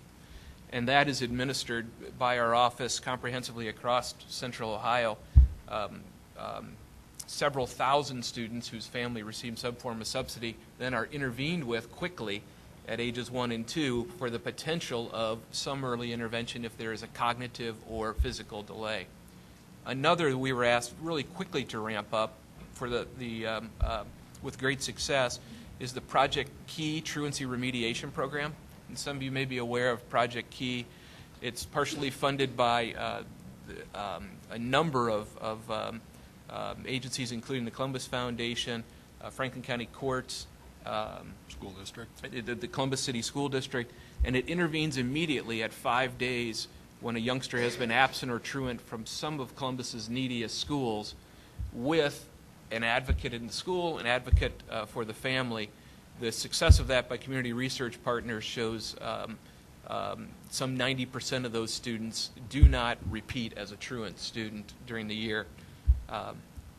So the shared service answer, Eric, it is one of, depending on the opportunity and scale, we have found a good partner in MORPC, the Regional Planning Commission, who has really said to us through these conversations, municipalities and townships and cities and counties are having these same conversations too, and are quite willing to work with other levels of local government to think about areas too where there's savings. I point to Mr. Lisinski too. The library has been an active partner, as has President Harrison's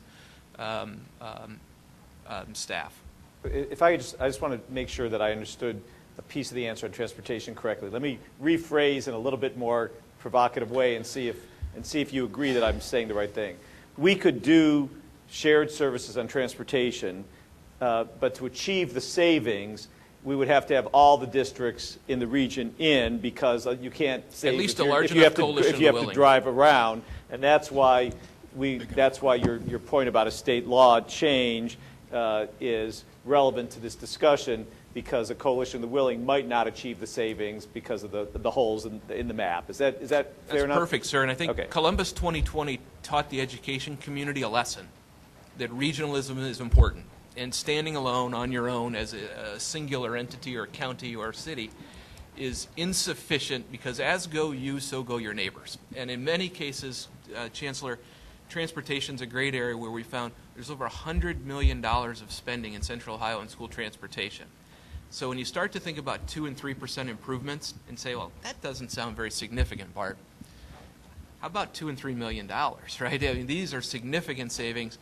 And when we use the example of the Columbus School for Girls, St. Charles example, 54 buses scaled back by 70%. Now we're talking significant opportunities to help boys and girls with money for education, not administrative or transportation. Thank you for letting me put you on the spot. Councilwoman Tyson. Thank you, Chancellor. I'm excited about this conversation around shared services. Certainly, the City of Columbus has certainly been moving in that direction. I think Steve O'Campbell is here, and I think the easier ways to move forward, one, is certainly those individuals who are certainly willing to participate.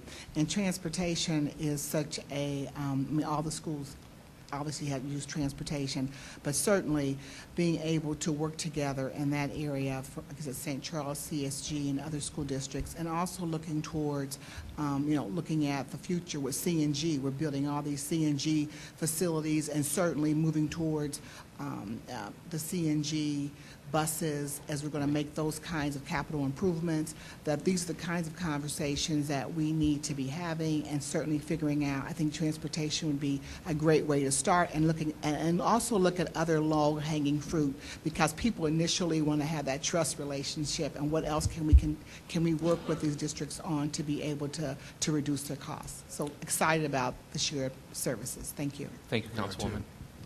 Saitar. Yes, Bart, could you also talk a little bit about the reimbursement rate for transportation? Because that's a critical piece. I saw you both grin, and we all know that sometimes that reimbursement rate isn't very helpful. There is a reimbursement from the state of Ohio. The state reimburses on a mile basis for local transportation. It in no way fully or even substantially subsidizes the practice of transportation. Hence, when we talk about these local dollars being some 54%, Columbus City Schools subsidizes its transportation budget substantially, beyond what the state subsidy is for that transportation. Most certainly. I think, Ms. Judge, Hudson? did you? Yes. Yeah. I'm sorry, Judge Marbley? Yeah, my question is ancillary to shared services, because one of the advantages that we have in this district, we have a number of high performing schools, both as part of Columbus City schools and outside of Columbus City schools, such as St. Charles, as you mentioned, Bexley School District, et cetera. What type of fora do we have, or portals even, do we have that will allow for shared best practices? Because if we can have shared best practices, that can also lead to shared services, that can also lead to shared expenses, and maybe we can all share with you one another how we can provide the highest level of quality education at the most efficient and cost-effective levels. If we can, share services among and within school districts. So is there a mechanism currently in place that will provide for that? Not fully, Judge Marbley, I would say. Tom, you want to explain the... Well, the example that came to mind to me, Judge, was largely that's what the Metro School original vision was to be about, was dissemination. And as teachers came from districts to teach at the Metro School and become immersed in STEM practices and learn those together and through the national and state STEM network, they return back to their local districts and ratchet up the STEM disciplines within their home schools. Obviously, it needs to be cultivated, but as Bart mentioned, a huge area of professional development footprint for our agency is bringing together in one central place. And another thought that came to mind, each summer in the Hilliard City schools, we've been working with the Department of Education on what's called the Innovative Learning Environments Conference. It's become actually an international conference as we bring people from all over the country out there to Hilliard Bradley High School, and the total focus is on what is working in schools. I think, Mary Jo, you had... It's a follow-up from my last question, but can you provide us with some idea of a gap analysis of, say, what the ESC provides to suburban districts compared to what's provided to Columbus, and with the 2020 vision comment you had, where might additional services be leveraged if CPS participated? Sure, I think it would be probably more comprehensive than our answer could really provide here from the standpoint.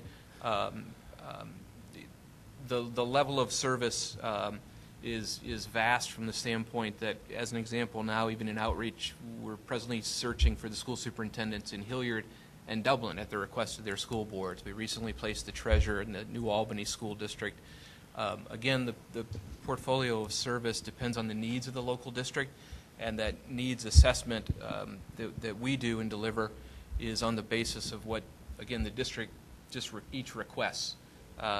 So, Ms. Hudson, our comprehensive services are ones that each individual district selects from as a menu.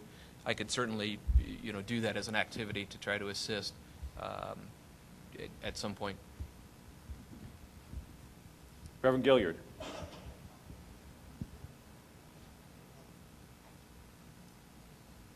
I'd just like to know, in your field and with these areas that you cover, what is it that you find that's most frustrating for you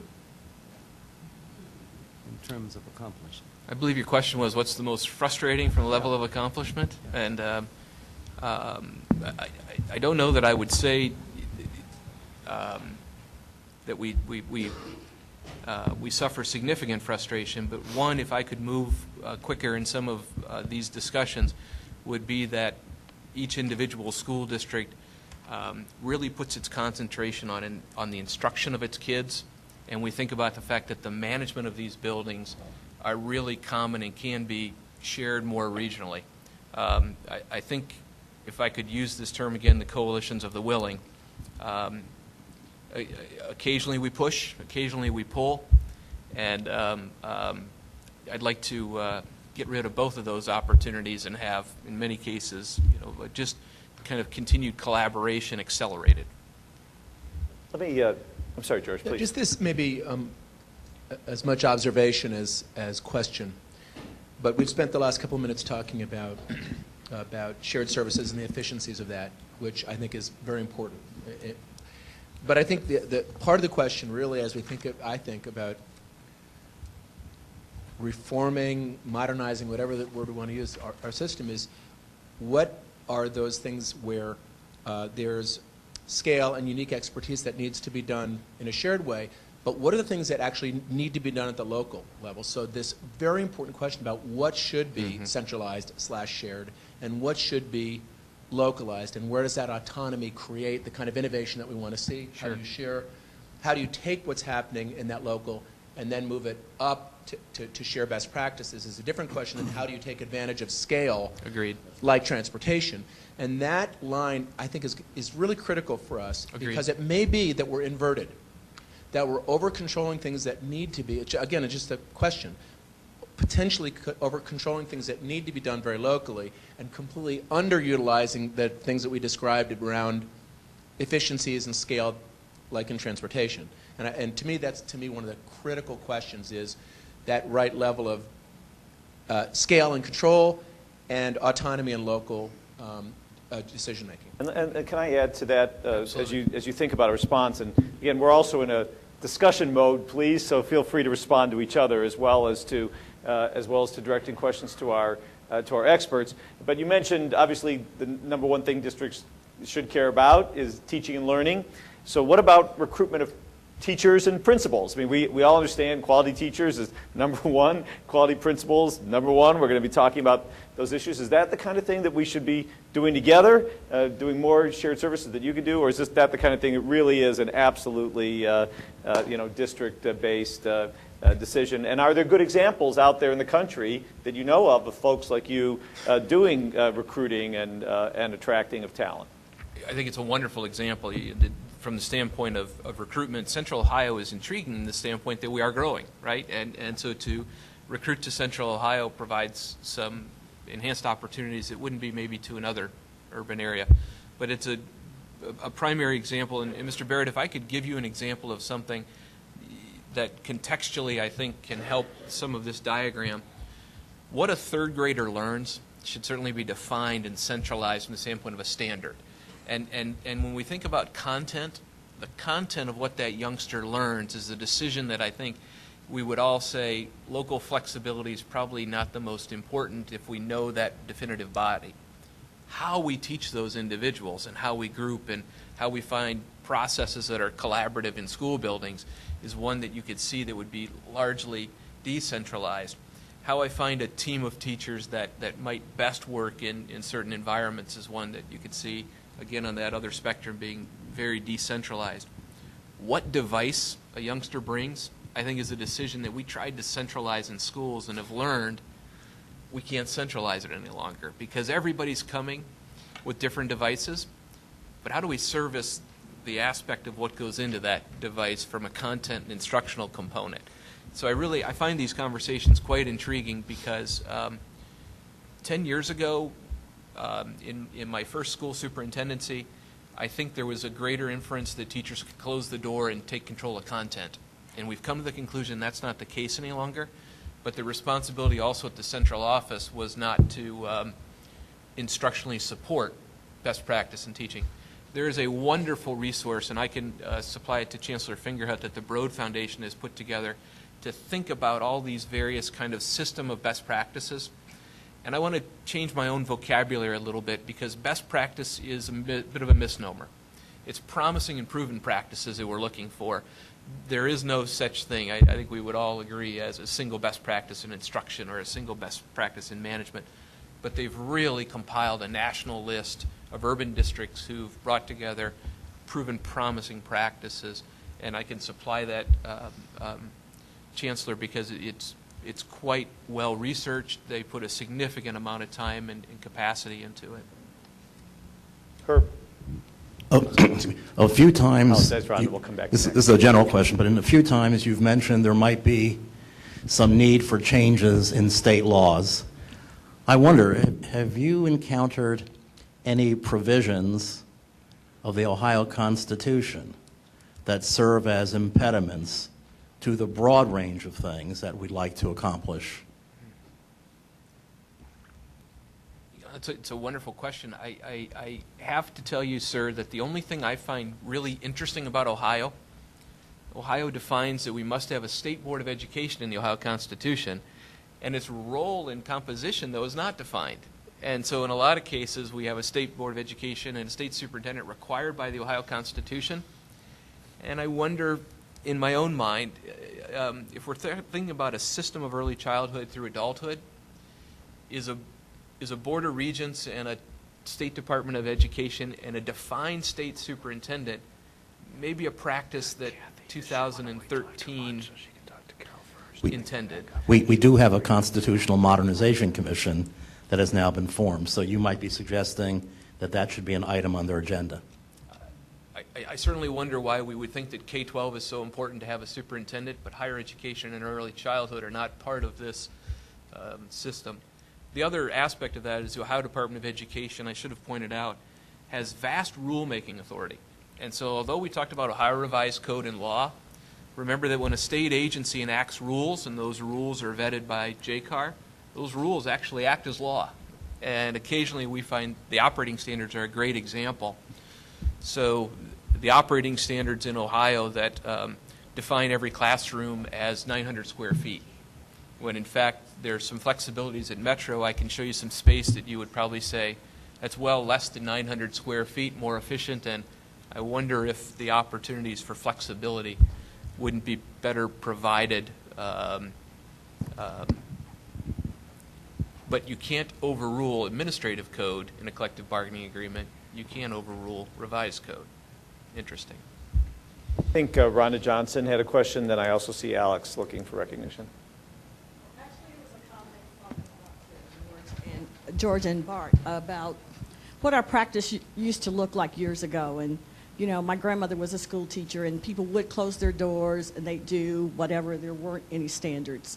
And so what we've tried to do is to open our practice, but in response to ESEA, what we've done is teacher-proof everything.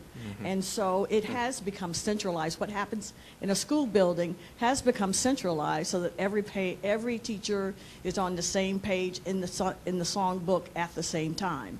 We need to look at, we do have some best practices. We're going to hear from panelists today about how they have decentralized what goes on in classrooms and in school buildings with teachers. Great, thank you. We need the microphone back.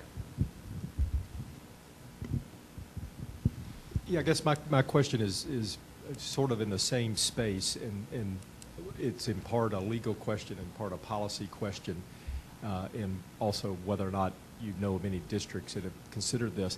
It strikes me in your comment of how we do business in the year 2013 seem to have a system that was designed many, many years ago.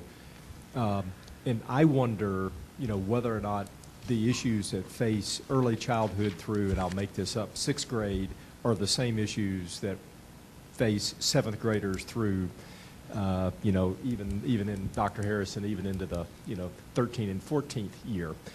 And I notice that in my own kids.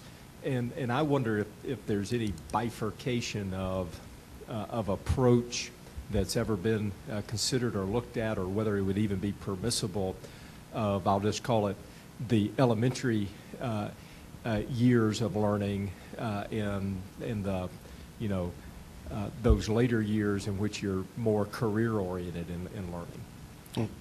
Interesting question. And Mr. Fisher, one of the examples I would use, the Illinois, for example, has elementary school districts and high school districts. And an individual who attends the New Trier High School District did not attend New Trier Elementary. There are 4 elementary districts within the New Trier High School District. So Illinois is an example of one that's tackled this differently. I would tell you that I think in my own experience that we've seen the concentric circles overlapping more than less. And let me say this a little differently. President Harrison has done just tremendous outreach with the local, with the school districts across Central Ohio to say, I recognize that you've got juniors and seniors that are ready for our programs. I recognize you've got, in some cases, recent graduates that are ready for our programs, but our worlds are overlapping more, I think, today than they are separating. And so the outreach that Dr. Harrison has done is primarily around saying college readiness is a good example.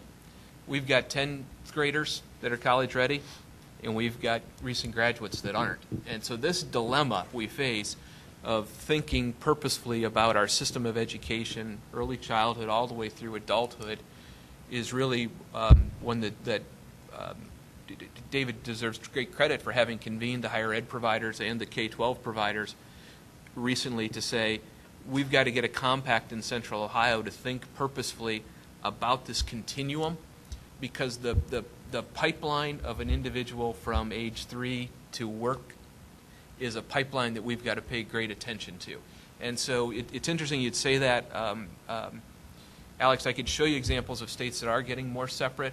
I think in Central Ohio we found ourselves joining arms much more tightly and saying we've got to work collaboratively on this kind of compact. That doesn't mean the systems stay the same, but at least the flow of data, information, programs, curriculum. David's got a team working with a team at the Service Center to say, let's get alignment on what calculus is and what college algebra is. Because you're sending us kids that you think you've done a nice job with calculus, and our standard for them coming in the door is slightly different. We got to get these identical. Yeah, and so as a provocateur, every one of those examples is about 10th, 11th, 12th grade collaborating with our colleagues in higher ed. And I wonder the relevance of what that means for the third grade reading guarantee at the early level, are the same policy and governance guiders and guide rails, are they the same? And Eric, I'd be very interested in learning more about Illinois. I haven't thought about it, but the great example there, and I looked down to Pat Lisinski, because we think about how much intervention the library does either intentionally or just out of good public service with these first, second, third graders, and how do we share that data and intentionally design a system so that,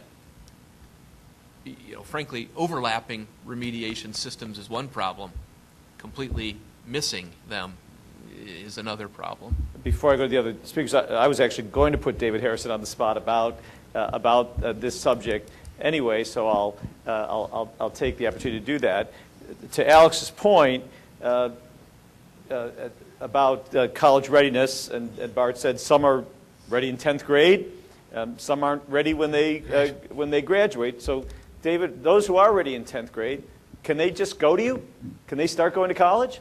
What are the state and local barriers that might exist, or considerations that exist if the principal of one of our great high schools said, you're ready to go, call David Harrison and start going to college? What are the issues?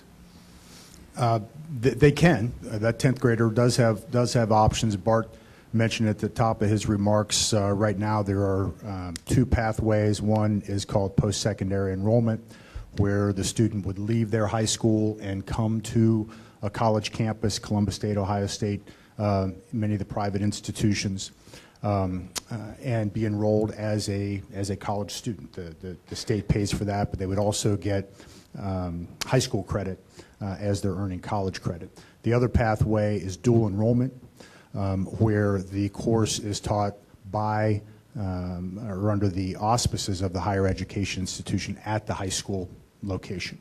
So both of those already exist.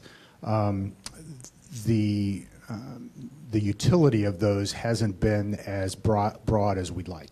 So what Bart and I and others have been working on is how do we really expand that, because we're trying to design solutions around the needs of the student, not necessarily around organizational issues.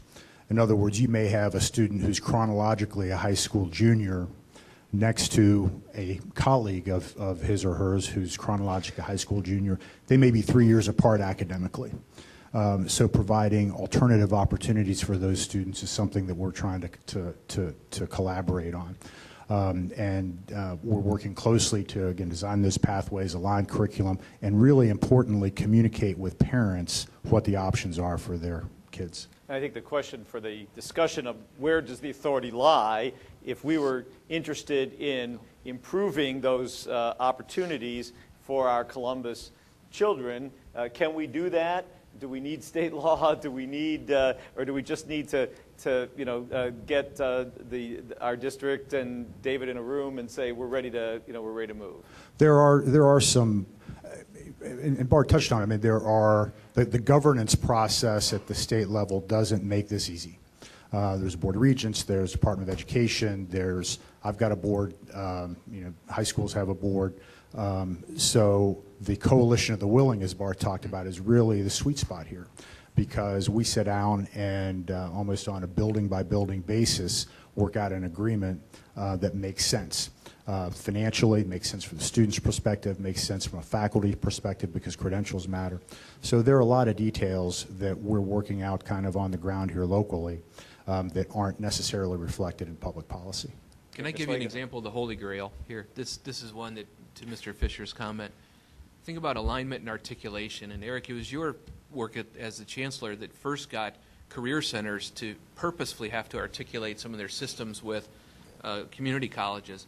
But an example I think of when I say the Holy Grail, no wasted senior year, okay? And when I say this a little differently, a youngster in a career center perhaps who may gain a credential or a certificate, which is co-articulated with Columbus State Community College for a system of some college credit, and then David co-articulates that with a system of potentially additional college credit with Mr. Asher's, with Ohio State or another state university system, and that wasted senior year of $16,000 potentially of spending in a year of life, we articulate that pathway as quickly as possible, because the points where I think we lose students, and my biggest, it's not fear, it's not suspicion, it's proven, is when we give too much time. The biggest enemy for our student attainment out there is time. And so when we waste points to articulate, when we waste points to align programs, and those are all local things that I think we can do. With existing authority? Yes, sir. Correct. Ms. Langenhop was trying to get in. I'm sorry. I wanted to add a comment to something that Alex had said about the younger years, because I think we keep in this discussion going back to the older years, and I think that's important. But and I think this is something that we wanted to raise and discuss when we're talking this afternoon. But in fact, I think there is some information and research out there that does say your kindergarten, first and second grade is much similar to your 3- and 4-year-old educational approaches than it is to the older grade approaches. Yet currently, how we structure our schools is very, very different. So those early education, those preschool years, and again, when we talk this afternoon, we can talk about this more, but how important the 1- and 2-year-old period is beyond just starting at 3. So if we think about education only starting at 3, we're really missing the boat, and some of the research we had showed that. So we can talk more about that this afternoon.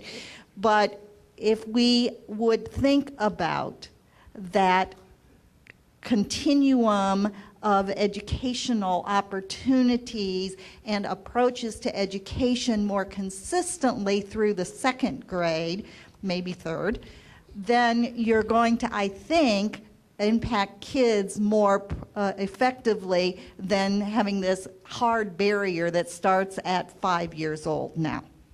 And if I pile on, Eric, when I was at Battelle, there was a body of work research that we had done focused on scientific careers, and we definitively knew that by 3rd or 4th grade, young boys and girls were 90% predisposed of whether or not they would ultimately reach a science or technical career, and so thus suggesting that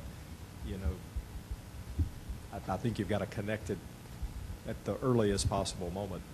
And how much play and unstructured time fits into that process, as well as more structured time. And that's a lot about their whole body of knowledge around what's effective in early education. If I may step in for a minute, is that more a standards issue, though? I mean, it can be regulated to a certain extent, I would think, Bart, and you can weigh in on this. You guys are the subject matter experts, but if we set certain standards for pre-5-year-olds, let's say, to expose them to certain types of things, to take advantage of their maybe inclination towards science, that can be standardized at the state level and administered at the local level. Isn't that how we change and influence behavior in the pedagogical context? I think you're absolutely right, sir. Let it be noted that I will not argue with the federal judge. He's absolutely right. So, I've been asked to go back to David's comments before and ask, to what extent does the Columbus Public Schools participate in the collaboration allowing students to, high school students, to acquire college credits? I don't have the numbers exactly, but I can get them. But they are one of our largest partners, if not the largest. They, especially as it relates to the post-secondary enrollment option, I think more Columbus City schools probably take advantage of that in terms of coming to this campus as opposed to dual enrollment.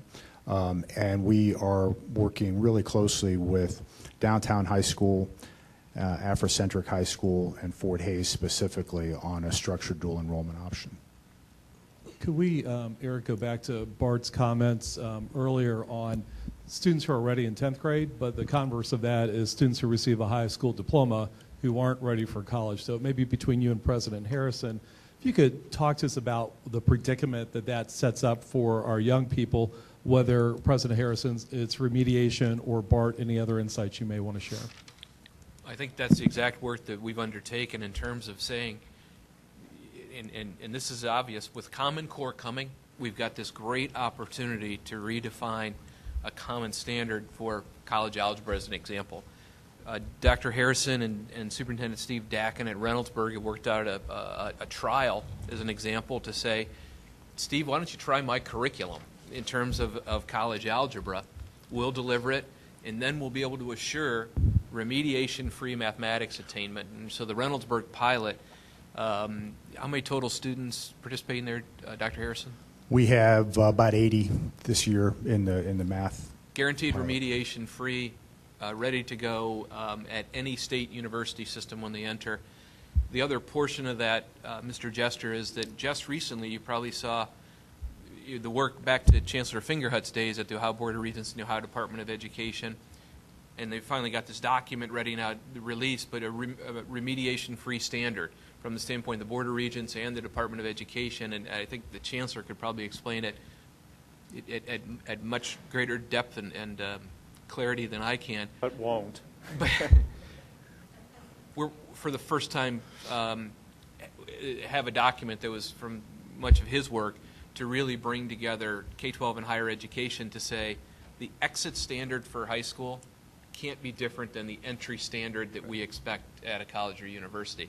In the past, I can tell you that those two trains didn't meet on the same track. But let me ask, because again, the focus of this discussion, and we're going to wrap up soon, is on what is the state and local policy, what can we do? What's the maneuvering room? So let's imagine, to Chad's question, there's a student who graduates from high school or reaches graduation age if the graduation standard moves, who is simply not ready for higher education. What happens now? I mean, are we allowed to continue to serve them? Must we continue to serve them? Until when? Does the state keep giving us money to serve them? How does that work? Well, education ends at 18, of course, unless you're a student with disabilities. Then it's to age 22. And in most of those cases, I think the challenge for that student, Eric, in my observation, is that if they do wish to go to higher education, they come to Dr. Harrison or other providers and unfortunately use some of their Pell Grant or loan dollars that otherwise would have been directed towards this college degree in remediation. And so the big challenge in the system becomes when a student uses limited resources for remediation, you can imagine their chance for success in attainment is. And I'll also Not point so out, we well. are going to do a session on the career-ready side of this, right? We're talking about college-ready. We're going to have an entire session coming up on the career-ready side. The expert in this room is Dave Harrison in this subject. Well, and then let's call on Dave Harrison, and then Reverend Gilliard, you're next. Thanks, Bart. Bart mentioned the Central Ohio Compact earlier, and it's this college readiness piece that was the first catalyst of getting this collaboration around regional school districts and higher ed institutions. Statewide, in 2010, 41% of the high school graduates in the state of Ohio came to college not ready to do college level work.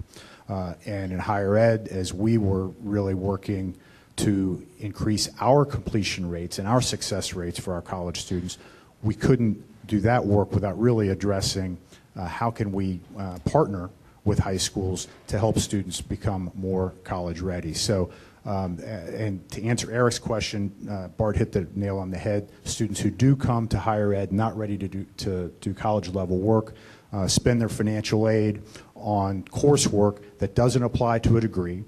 Many of them never make it to college level work, and most of them never earn a credential, and many of them leave higher education with debt. And then, or having used all of their federal financial aid so that if their life circumstance change and they are ready to do college level work, they don't have that ability to do that financially. But could we do something different if we chose? So Well, right now, we send them out the door at 18 from the high school, and they come down the road to you, and they start, as you pointed out, using Pell Grant money and other money and your money, your college's money to do that. Is there, do we have the ability to do something different? Well, we or are. Are we constrained by law? We are in a lot of ways. And again, one of the core points of the methodology of the compact is this idea of making the senior year more productive, as Bart said. So the general approach that we're using with a lot of school districts is sometime during the junior year, we will work with the school district to assess whether a student is college ready or not. If they are, then we try to move forward on an aggressive path of dual enrollment so that during their senior year, they're earning college credit towards a degree without paying tuition at all. So that gives them a real leg up. If they aren't college ready at that junior year assessment, this is what Bart was talking about with Reynoldsburg, then we have a remediation partnership where the math in this example that they would have taken at Columbus State as their first year out of high school that wasn't applying to their college credential, we're building that math into the senior year curriculum so that they're taking that without using federal financial aid, and we're doing that in a self-paced, mastery-based way so a student can progress through that as quickly as their abilities will allow, so that they're hopefully graduating at least college ready, if not with some college credit under their belt. So I saw two hands seeking recognition, Reverend Gilliard and Ms. Crane, and then we're going to wrap this up, and we're going to return to the matter that we had deferred this morning, and then we'll break for lunch. So Reverend Gilliard and then Tanny. I think that the educational system has to be multifaceted. It simply, it must, of course, focus on the student who is capable of doing the work, as well as a student who doesn't get it right off. And certainly I would not be one to give up on that kid who came and wasn't ready, because sometimes the light come on later on. And some of those students end up being wonderful students. An example I remember is Ron McNair, who went to college at North Carolina A&T. And one of the fellows who went to school with him said that when he came, he was really a good, hard worker, but he wasn't prepared. And that if he had gone to any other institution, he probably wouldn't have never did what he did. But because A&T was a good nurturing institution, took him and nurtured him, he went on from there to MIT, and the rest is history. And I think that there are a number of students that can happen like that for them. And we've got to be ready for them as well as for the students who's ready in 10th grade. And if we can do that, I think we're going to do pretty good. But if not, I think we're going to be failed. Important anecdote and lesson, sure. Thank you. Tanny? Yeah, and we'll also check the volume on the microphones too. Tanny, you get the last word on this.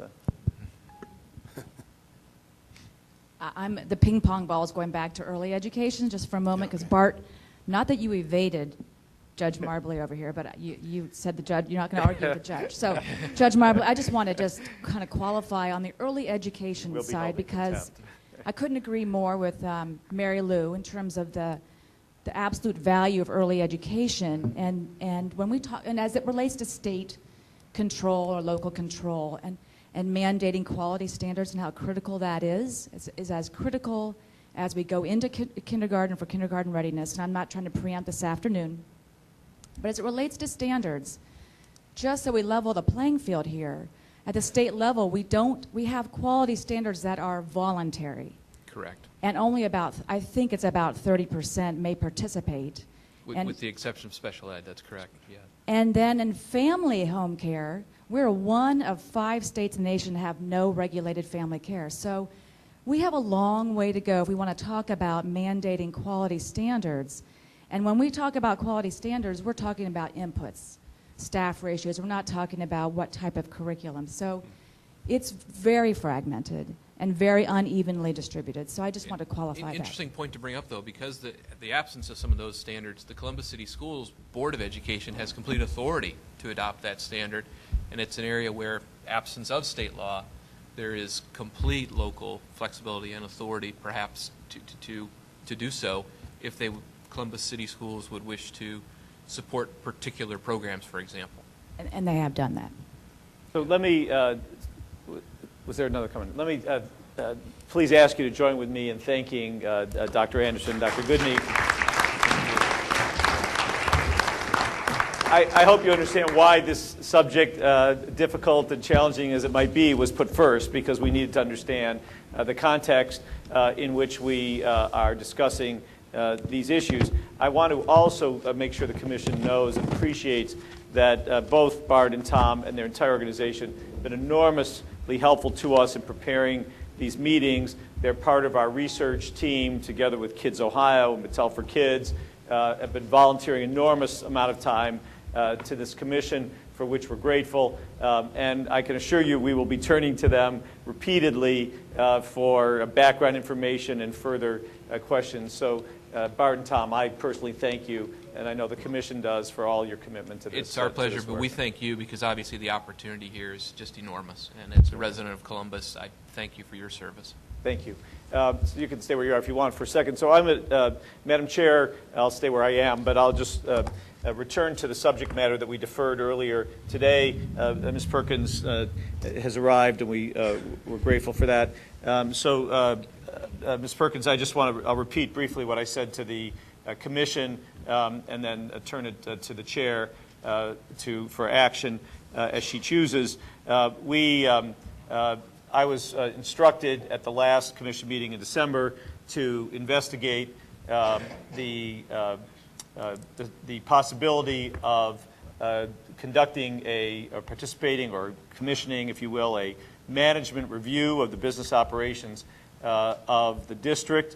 I informed the Commission that you and I had had a conversation about this subject, that I felt that it was important that such a review be done independently, in the sense that it has independent integrity, but that it is much better if we do it collaboratively with the school board than if we were to be doing it independently because of access to information, access to personnel, and such.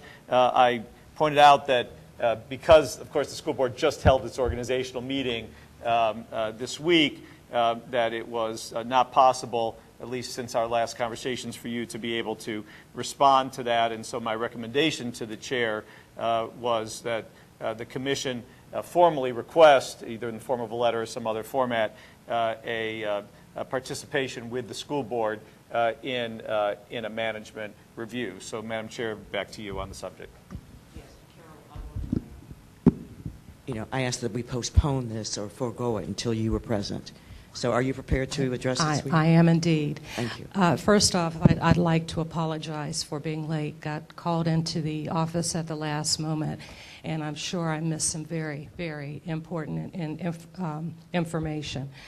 In terms of the management operations report, as Chancellor stated, I had the opportunity to speak with him about this. And what I'd like to recommend is, number one, that I am in the person that will lead the charge in getting this information. I'd also like to have the opportunity to speak with my colleagues to get their ideas and their input in terms of how we make this happen. We have a meeting scheduled this coming Tuesday, and I plan to bring it up at that meeting so that I can get more insight. Any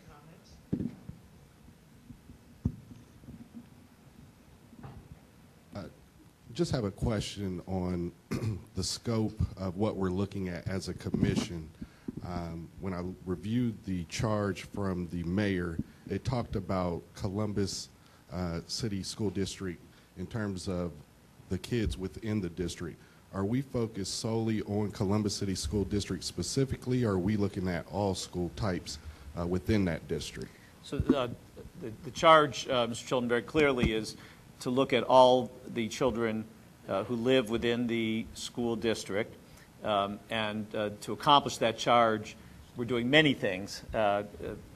So I think the discussion of the management review is one of many things that we'll be doing to fulfill that charge. But given that 50,000 of those kids do go to the Columbus City School District, organized by one central administrative authority, I believe, I don't want to speak for the commission members who raised this issue, but I believe it was because we have one very large organization, there was a sense, and we already heard this morning on the transportation discussion, that a business review of that one large organization might yield information that the commission could use to its benefit. Chancellor and chairs, Madam, Mistress Chairs, I think it would be a good idea to provide more information and give clarity in terms of what the scope of this work would be. And in other words, what areas, I've heard transportation, but if we could have a better understanding in terms of what other areas that this would involve, so that I can take that back to my colleagues as well. Mayor. Carol, I want to first thank you for your leadership on this issue. The last time there was a management review of this time was in 1997, and we were about in the same position where we are now.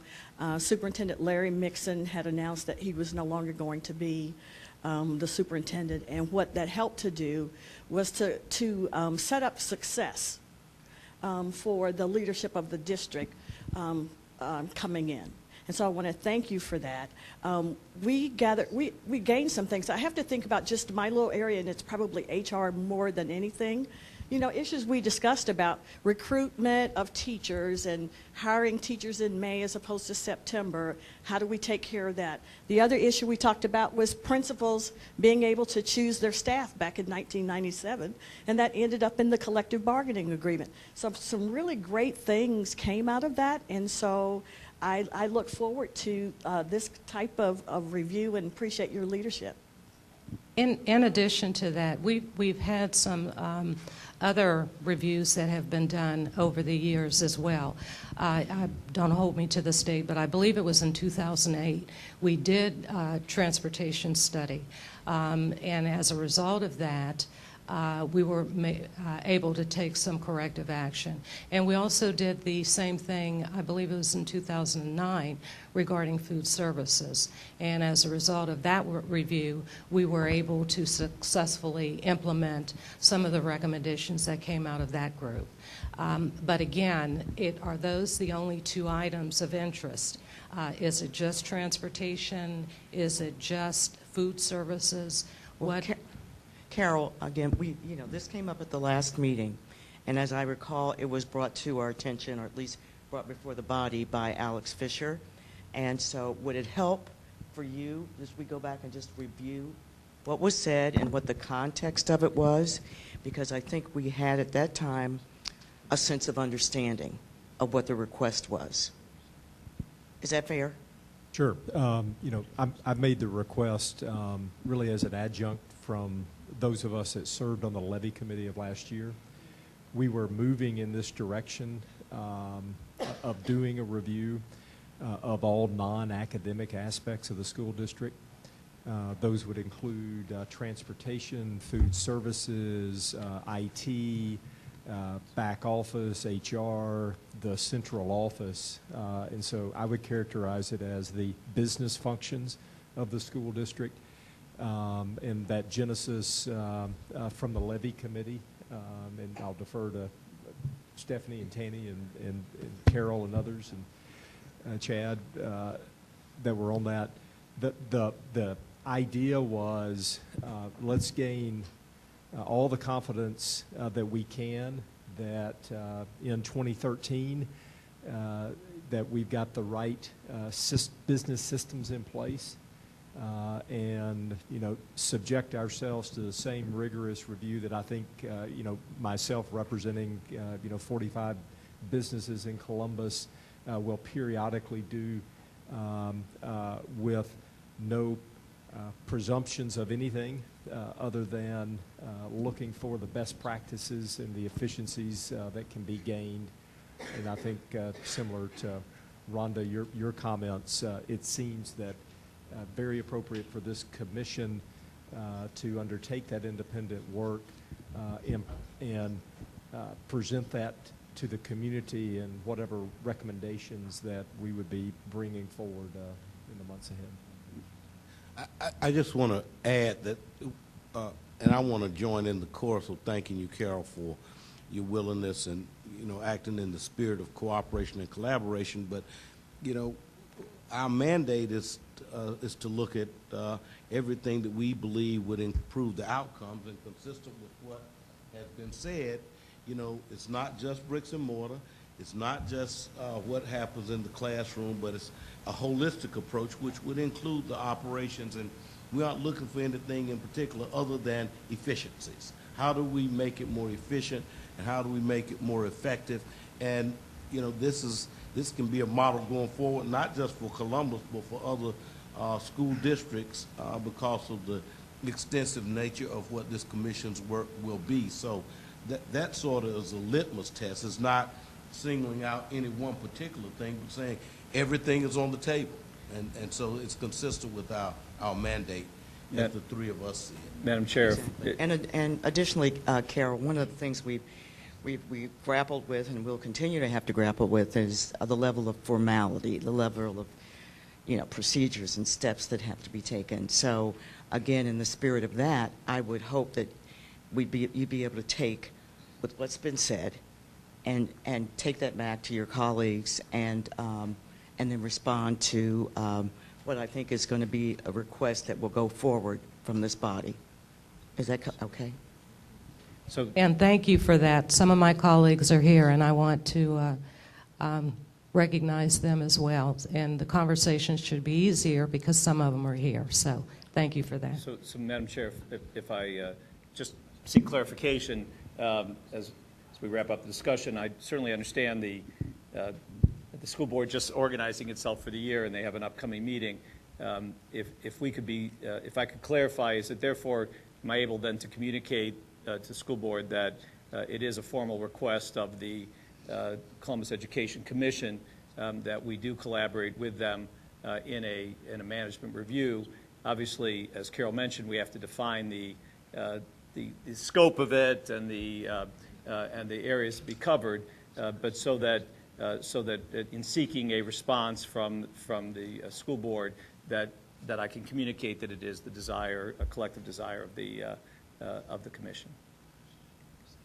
I think that is reflective of what we've said. I would just again re-echo that, again, we are trying not to go into a very formal situation and that we would allow what's been said here today to constitute the breadth of the request. With that said, Thank you. We'd like to have, again, someone to motion for that recommendation. And we have a second? Okay, all those in favor? Opposed? Thank you. Thank you, Madam Chair, and thank you all for your participation this morning. You're going to get to do something I'm sure you've wanted to do for an hour or so, which is get up and stretch and use the facilities which are outside. Let me just invite you, I believe when you go out in the room that's right behind this wall, you will find boxed lunches for you to gather up. And then after we've taken our 15-minute break, please let's meet back at your place with your boxed lunch. So while you're eating lunch, we'll be able to hear from our terrific lunch panel. So enjoy 15 minutes, and we'll see you back here at 11:45.